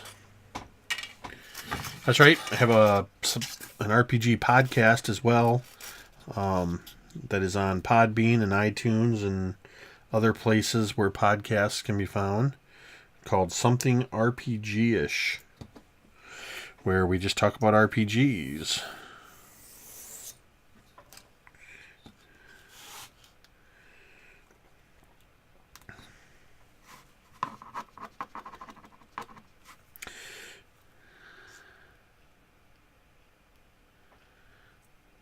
Yeah, so if you've seen Critical Role and you've seen them with their trays, the dice towers are not that far off. The same people that make the dice trays that they're using also make dice towers. But some people don't like using them, particularly for something like a stream, because if you watch our game on Monday night, and that came out kind of wonky. That's all right. When Drake rolls his dice, he uses a wormwood dice tower into a tray, so the dice are clattering down through wood. But I don't know. I guess it's not much different if they're clattering around in a tray or on the tabletop. I don't think you really missed anything, Tamiko. I'm just continuing the take 2 on these plank pieces, etching in all of the plank lines with the knife. Then I will go over them with pencil. Ooh, that was my finger. Then I will, it's close. Then I will go over them with the wire brush to give the wood texture. And probably hit it with that awl. I'll give it my all. Oh, no, he didn't. Yes, I did. Since I gave out Game Master Vault got 50 XP for a pun earlier, I'm going to give myself a single point of inspiration for that awful pun. I do enjoy a good pun.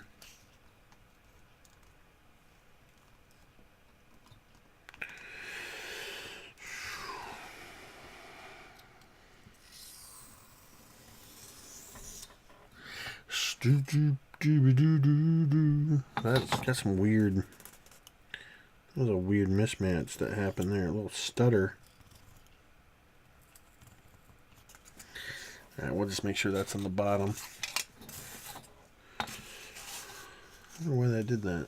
I'm telling you, I think there's a catch on this ruler.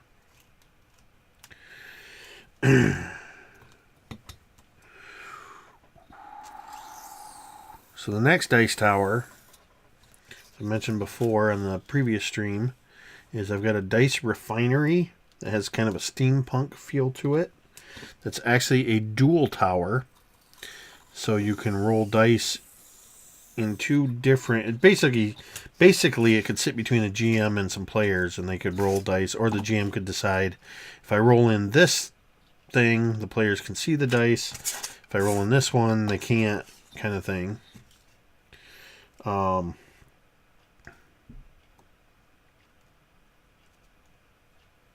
then I have another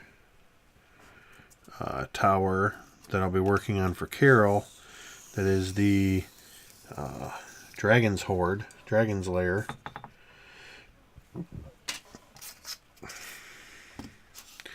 And my Tomb of Annihilation themed dice tower that I want to do. Got a couple other people that have talked about some possible dice commissions. One idea I have is a for a Weird West or Old West themed tower.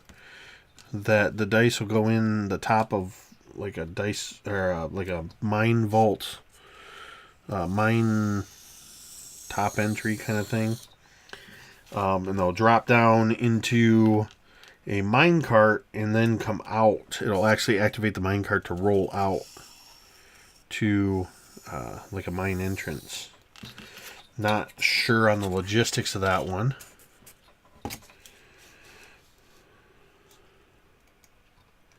Probably use some HO scale or O scale train tracks. Probably HO. Or I'll actually make something custom for that. I'm suddenly realizing, as my stomach is rumbling, that I never ate dinner. Drove across the state from my sister's place over by Detroit, and we left there at like 3:30, and I had snacks. I had like jerky in the car, but I never actually ate dinner. Okay. It's alright. Another half hour and we'll wrap up the stream here, and I'll get myself something to eat.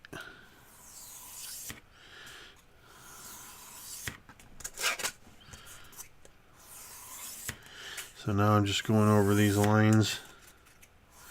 Remember last time I was struggling to see these.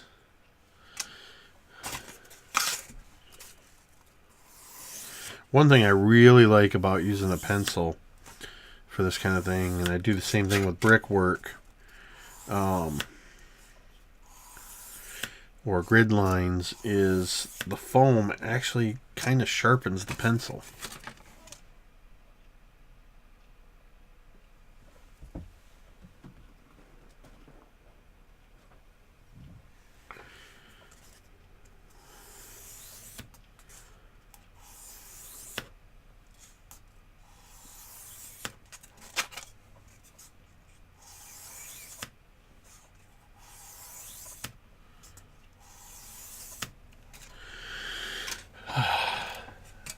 I do find this to be quite cathartic.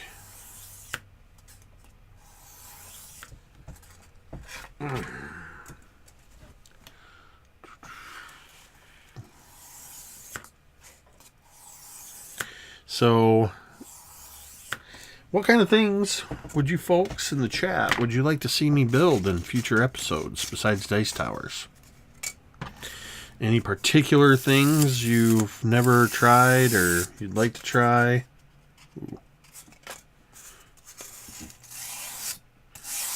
Ooh, that actually gives a little better control. And doesn't grab the foam as much. Ooh, yeah, that's a good... This extra wide brush, that's getting nice texture in there.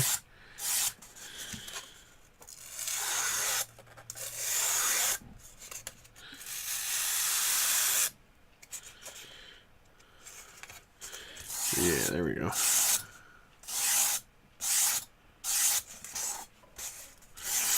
One thing I'd like to build that I've never built yet, I know if you ever do like a how-to, you should do like woody terrain or something. When you say woody terrain, do you mean like lots of trees? Or wood, like what I'm doing right now? I'd like to do a tavern. And I've got this idea to do the tavern with a removable insert that has the rafters. So in case your characters want to get up to some mischief with the up in the rafters. Maybe a chandelier in there too.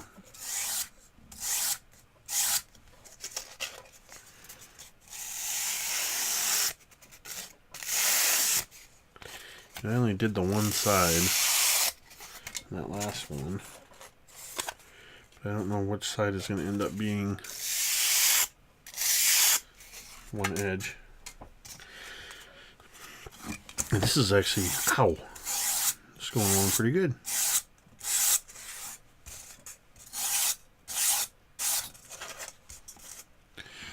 Yeah, it's like a bit of forest. Yeah, I have an idea for a terrain piece that has like a waterfall, some trees, some down trees. You could have maybe like a hidden alcove behind the, or grotto behind the waterfall. Lots of foliage.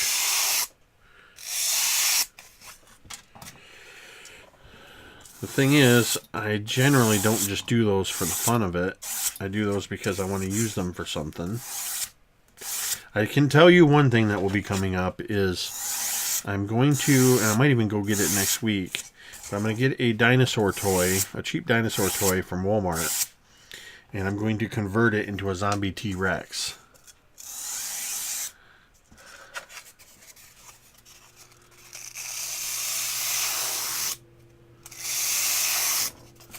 Is the stream lagging for anybody? I keep seeing, maybe it's just my display, but my furnace kicked on and I think it messed with my internet. Might just be my view of it and not the stream itself. Just making sure we're broadcasting good for y'all. Jungle is better than forest. Okay, so those are almost done. Forgot what I started to do earlier is I want these to not just be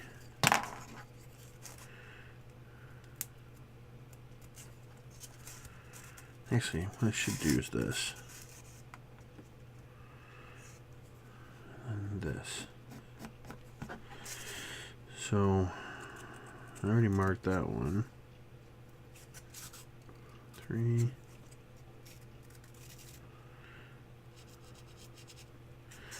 4,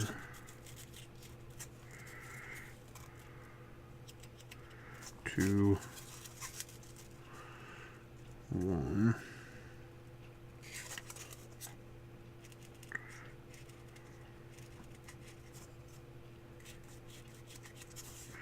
What I'm doing is creating a standard board length, and then so that they're spaced out, and then I created these intervals, and then we say that each of these is one board length.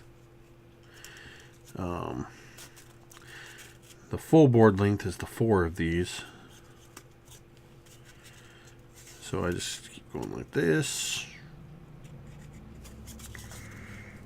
And it just adds a little extra.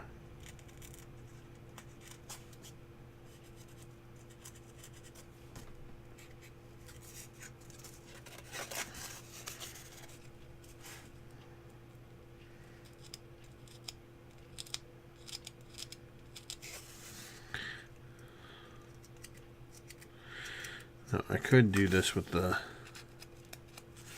knife, but I'm trying to be careful about that, so I don't want to cut in too much.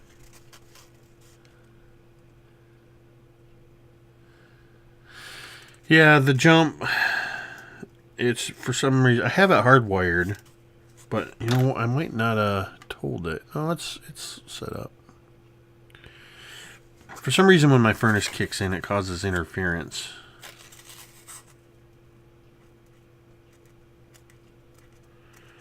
Don't know why that is. Now see, if I were being more precise with these boards, I would actually line them up so that they matched up with the cross braces for more realism. Or I would have cut these as individual boards, or just use these. Guess that camera angle's a little wonky. I lost track of... Okay, here we go.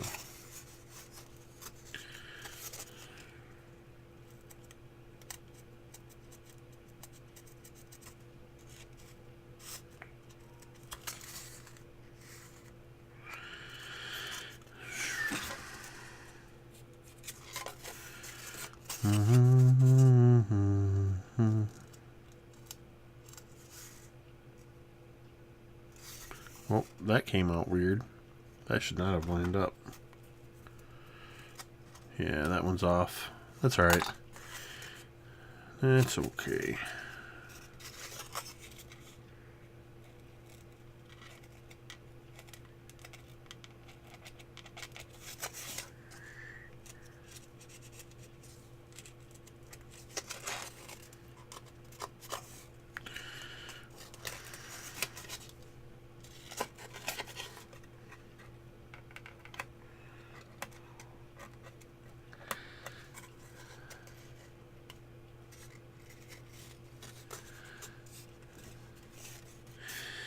Yeah, I did a little bit of research and found out that the furnace will interfere with your Wi-Fi signal.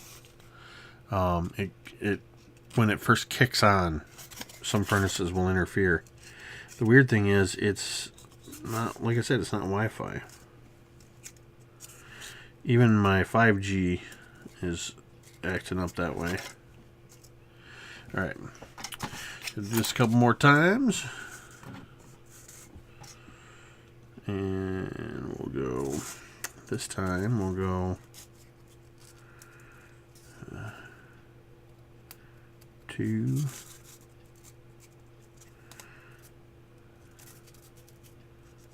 3, 4, 1.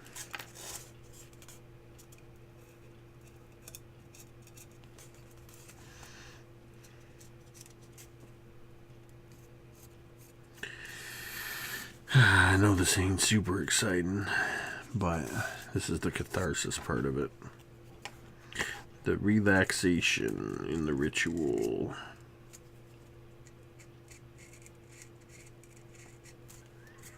So then this one should be even. This one will come in one shy. And this one will come in here. Step inside, walk this way, just you and me, babe. Hey, hey. I have no business singing. I don't know why I keep doing it. I like you guys. Why do I want to torture you? So if anybody here is a Critical Role fan, I don't have a link to it. I don't remember who did it. I just know I grabbed it real quick. But somebody did a Tales of Exandria, or Xandria, however you say it, musical set to the Hamilton soundtrack, but all original songs, and it's pretty awesome. I think if you look up Critical Role on Twitter, you can see where they've liked it or shared it. I was listening to some of that today. You don't love my singing, Tamiko. Nobody loves my singing. Fun fact, though, when I was in the Army, we had to sing the national anthem every day before going to bed, every night. And I was singing it in my normal deep voice. And one of the drill sergeants at first thought I was making fun. And he came running across the bunks. Who's butchering my national anthem? Who's making fun of my national anthem? And I knew I wasn't, but I knew he was talking about me. And I said, that was me, drill sergeant. And what happened was he made me sing it solo.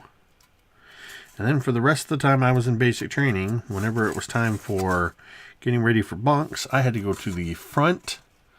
Of the barracks, and I had to lead the entire platoon in the singing of the national anthem.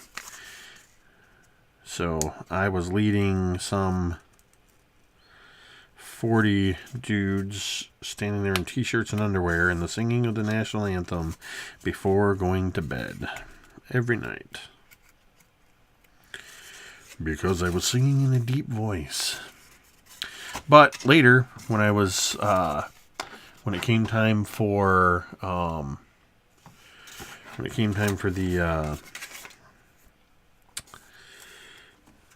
to go through the gas chamber with tear gas, I had a panic attack and was struggling to want to even do it. And the drill sergeants threatened to put me in there without a gas mask. And Drill Sergeant Donahue, who was an amazing DI, who had been at, he had been in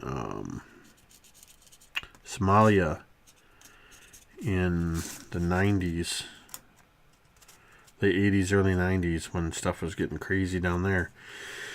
He taught me a technique. He said, hey, you're known for singing the national anthem. Why don't you belt that out? So when I started to get nervous, I would belt out the national anthem. And then he said, what other songs do you know? And I launched into the Brady Bunch.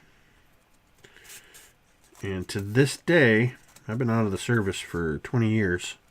But to this day, if I feel a panic attack coming on, in my head, I start singing the theme song to the Brady Bunch and the national anthem. But I used to do the Brady Bunch first. And that helps me out with my panic attacks.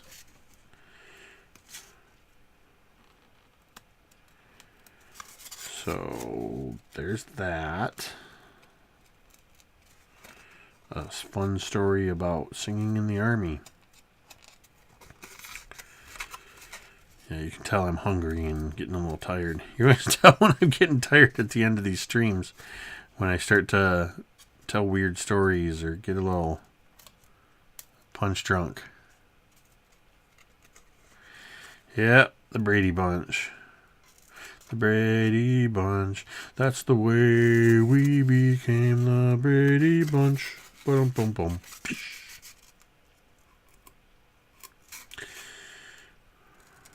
It's one of those things that works. Works for me anyway. Excuse me.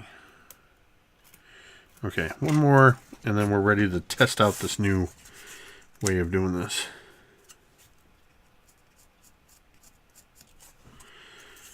Should we do?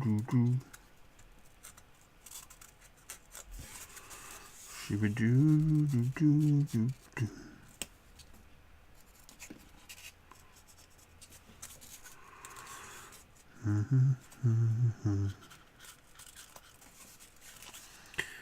And this one will be row 4. So then this one will be 3, which means we'll have another one here, which means that should be it.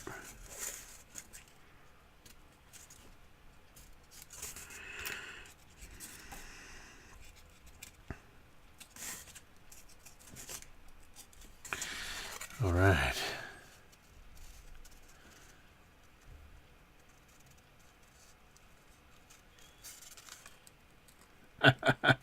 I guess it's harder to panic when you're thinking of singing about 2 people with 6 kids in one bathroom. Yeah. Maybe that's what it was. The worst was when we had a CS gas attack in the middle of the night during training. I had to put our masks on and had to sleep in them. I had a hard time falling asleep, but once I fell asleep, I was fine.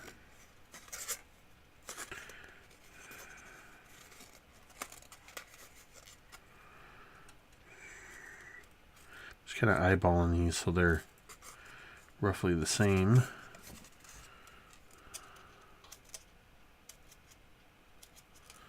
And flip it. Why is there no... Oh. This is on this side. And I hadn't edged it yet.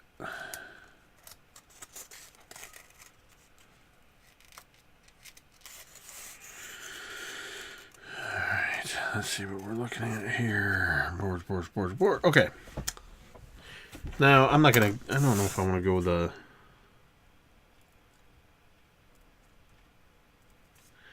I said I don't know if I want to do it, and I just went ahead and did it. I like the way it looks, so what I'm doing is pencil poking these faux nails. I had somebody tell me once, that's not how they would do it. Like, well, these are boards made out of foam, so your argument is invalid. I like the way it looks.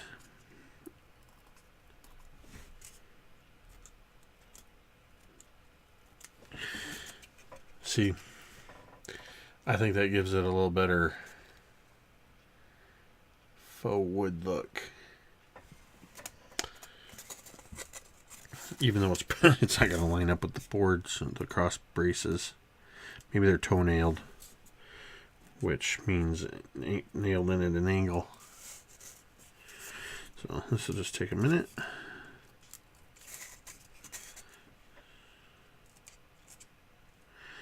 Bloop, bloop. Boom, boom, boom. Boom, boom, boom, boom, boom, boom. I don't know why I have to make noises when I do that. Pew, pew, pew, pew. Dun, dun, dun, dun. Ting, ting, ting, ting. Skiddly-doo. I used to, when I first started crafting about 3.5 years ago, my crafting area was set up out in my garage. And I would have a fan set up, and of course I'd have to deal with the mosquitoes in the summertime. But I would go out there, and I might go out to craft at like 7 o'clock at night, and suddenly I'd find out it was 1 in the morning. I'd just been out there. Sometimes I listened to the radio, but sometimes I would just listen to the sounds of the fan and the crickets and tree toads, the cicadas.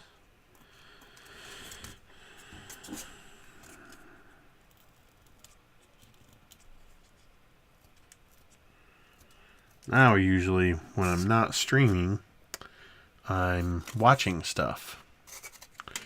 Or listening to Critical Role, or The Provokers, or Dice Camera Action, or Adam Coble's Roll20 Presents, or any number of Twitch streams, or YouTube streams, or I might stream something. Sometimes I'm in the mood for sitcoms.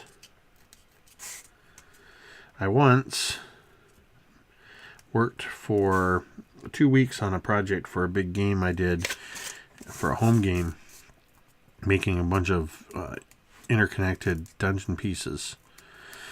And in that time, I made it through several seasons of Doctor Who. I know I did a season and a half of Doctor Who, or something like that, in one day. Because I had one day where I did like a 15-hour crafting marathon. All right, one more. You were listening to Lowell Watch Invictus. I found those guys when I was looking forward to new Minera stuff. They're hilarious. I have never heard of them. You don't have any of those things. Your nature sucks. You don't have well, the mosquitoes, if you don't have to deal with that, that's great. But you don't have tree toads or cicadas or whatever.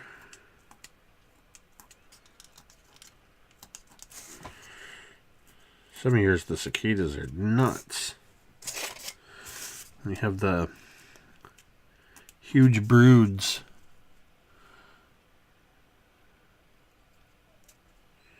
Scooby-Doo Cthulhu one-shot. I'll have to check that out. Sometimes cicadas are crazy because they come out, they make a racket, they mate,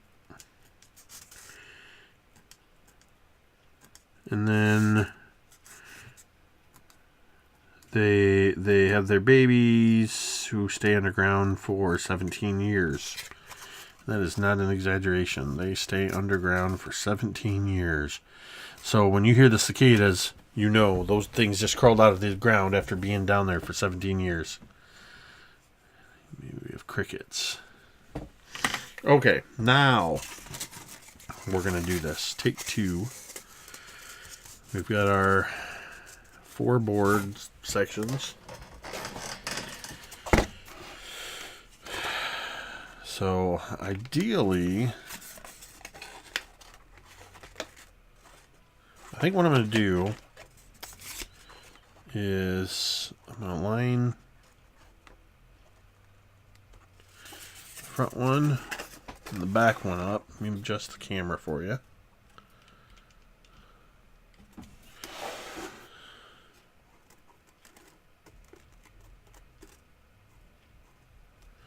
Right.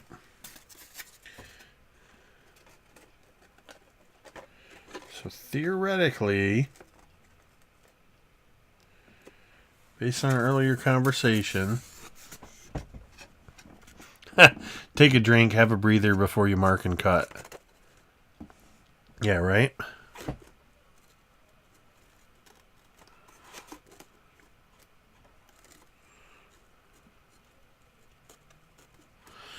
See, I knew one side was way off square.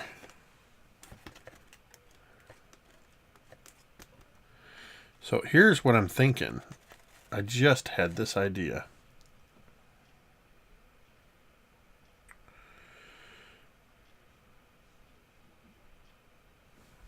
I think I'm going to pin this.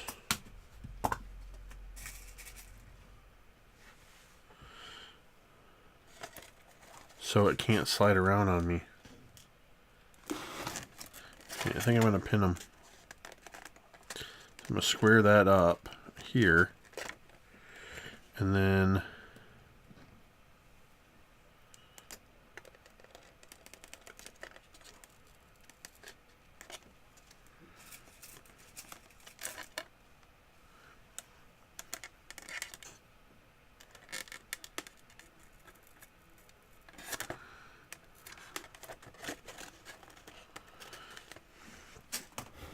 I'm going to go around the horn.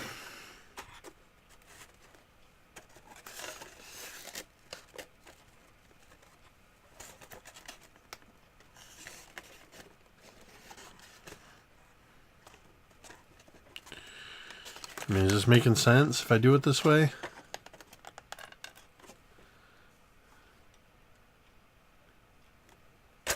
Whoa.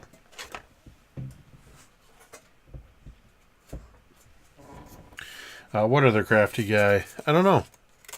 All of a sudden, Tamiko's the only one talking.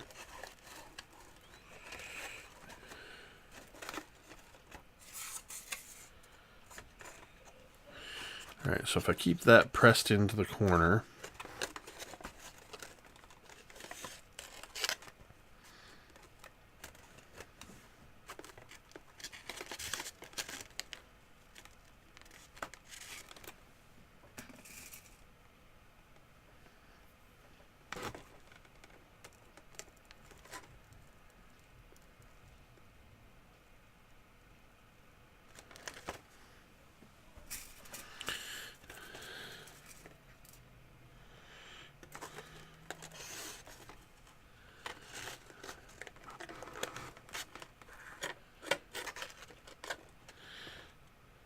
No, I hit it really light, and it just kind of catapulted off of there. I've broken some of my stuff before, where my thumb is right under there, where I just had to glue stuff in place. Okay, this pin needs to come out,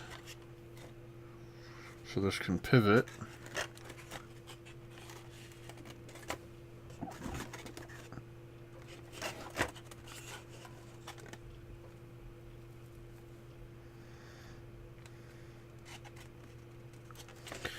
Repin that guy.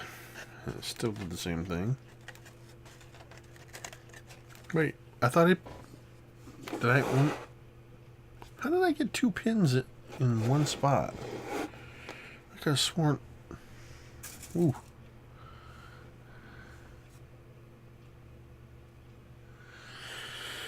Okay, so then we'll square this one up.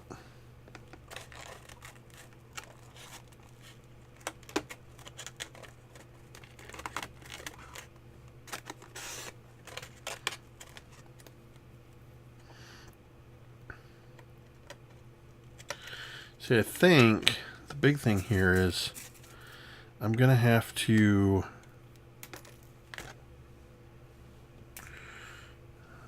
mark these so that they go in the same positions after I cut. And then this one's going to put tension on the whole thing.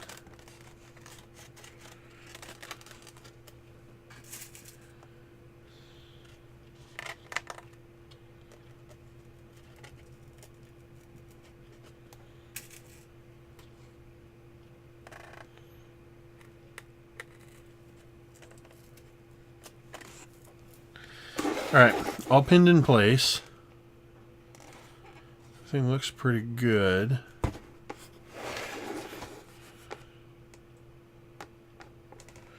So I'm going to start making some marks. First off, I'm going to go...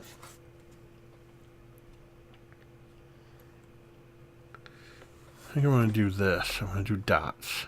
One is front. 2 on the right. I don't know why I'm going counterclockwise.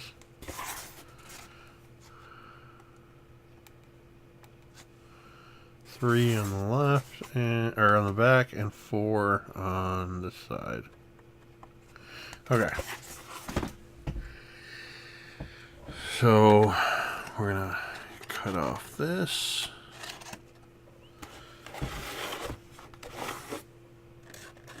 That's good. This is excess. And this is excess. It's probably going to get cut off anyway, because we're going to go from the corner to here.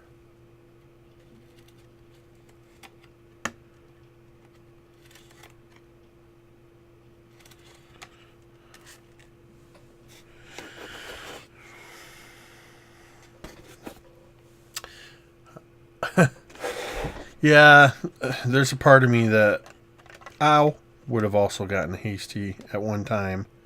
Would have gotten all hasty and started cutting. Trying to take my time with it.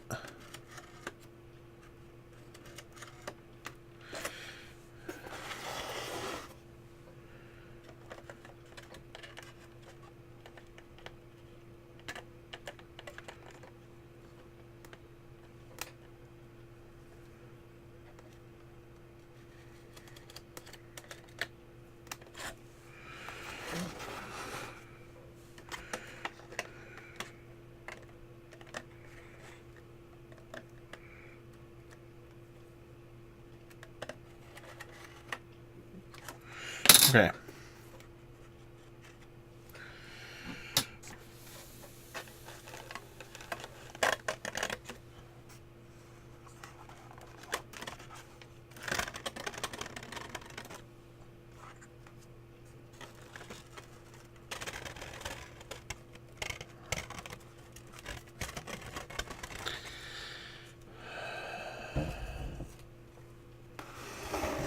All right, folks. Alright, so I'm going to end the stream now and leave you in suspense as to whether or not this worked. I'm just kidding. I'm not going to do that. That'd be a dick move.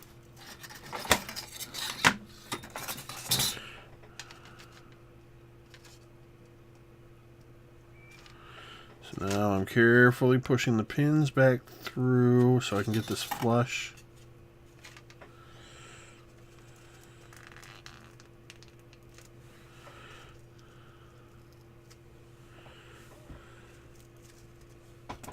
All right.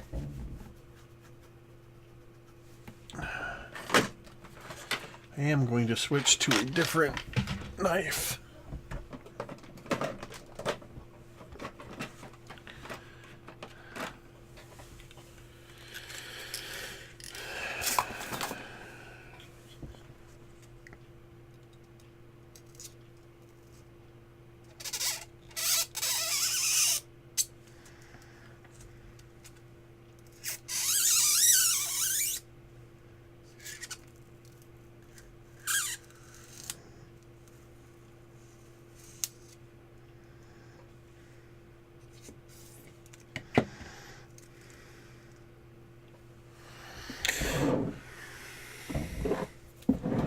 Something I need to think about here is that as I start to cut this, it's going to change the angle.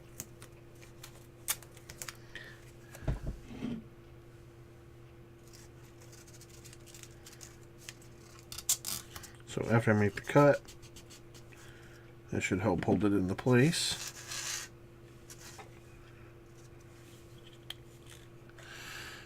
I'd get all ragey. I'd get too ragey, Carol. I'd be like, why don't the corners fit? And probably hurt the folks across the room. Yeah, I've had some times where I've had to walk away from something. Well, that's a lovely sound.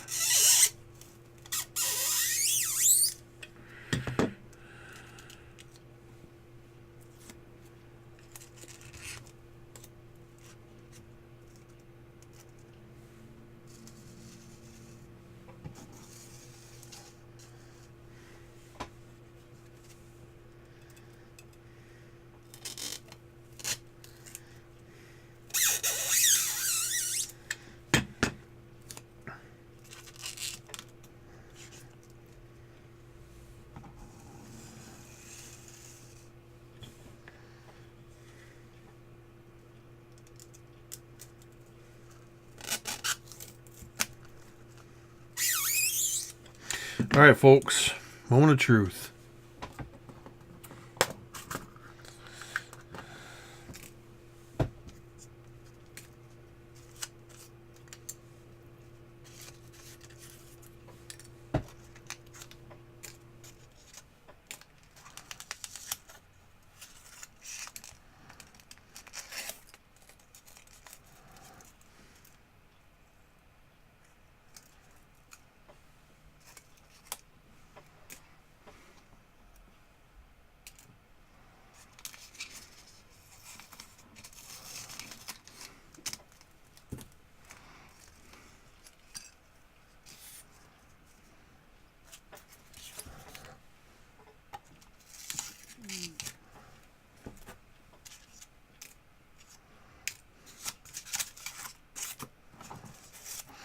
All right, probably a rather unconventional approach and hard to tell because of the weird angles, because that tower is not completely square. But boom, that is a success.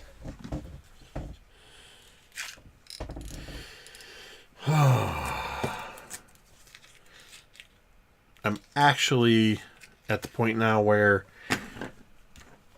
I don't want to go any further because I have to glue these in place, and if I do try to go further, I'm going to end up doing this for longer than I intend to. So I marked each of these pieces on the edge for which position they go in. And I'm probably going to have to do something when I actually put it in place on the tower. Look at that. 5 nat 20s from Tomiko. I'm going to put pins in, probably 2 pins on each side at angles to help lock those into place. Yeah, so thanks everybody for sticking around. I'm going to take these pieces, since, like I said, I marked them, so I know where they go. 1 in the front, 2, 3, 4. I'm going to stick those off camera here with the window pieces. I actually have to clear this desk tomorrow because I have a game. So, thank you to everybody that stuck around while I was working through that tribulation. I need to remember that I have to do the cross pieces. I'm going to make a note here. Cross pieces, second level. Yeah. So if you are not already following the channel, be sure to follow the channel. If subscriptions are available, consider subscribing if you like the channel that much. Just recently made affiliate. If you like D&D, be sure to tune in tomorrow at 8:30 for Tomb of Annihilation, Cult of Personality with Drake, Megan, Marquise, and Mike the Piper. Wednesday night will be Tomb of the Mummy Lord with Matt Click, Michael Barker, Tim and James Carney from Absolute Tabletop, A Fistful of Dice, Be a Better Game Master, and Tabletop Terrors, right here on the channel. And of course, MTD Live Guild Artisan every Thursday and Sunday from 7 to 10 p.m. Thank you for tuning in. Remember, imagine, build, play. I've been Jake from Mini Terrain Domain. Mitadur.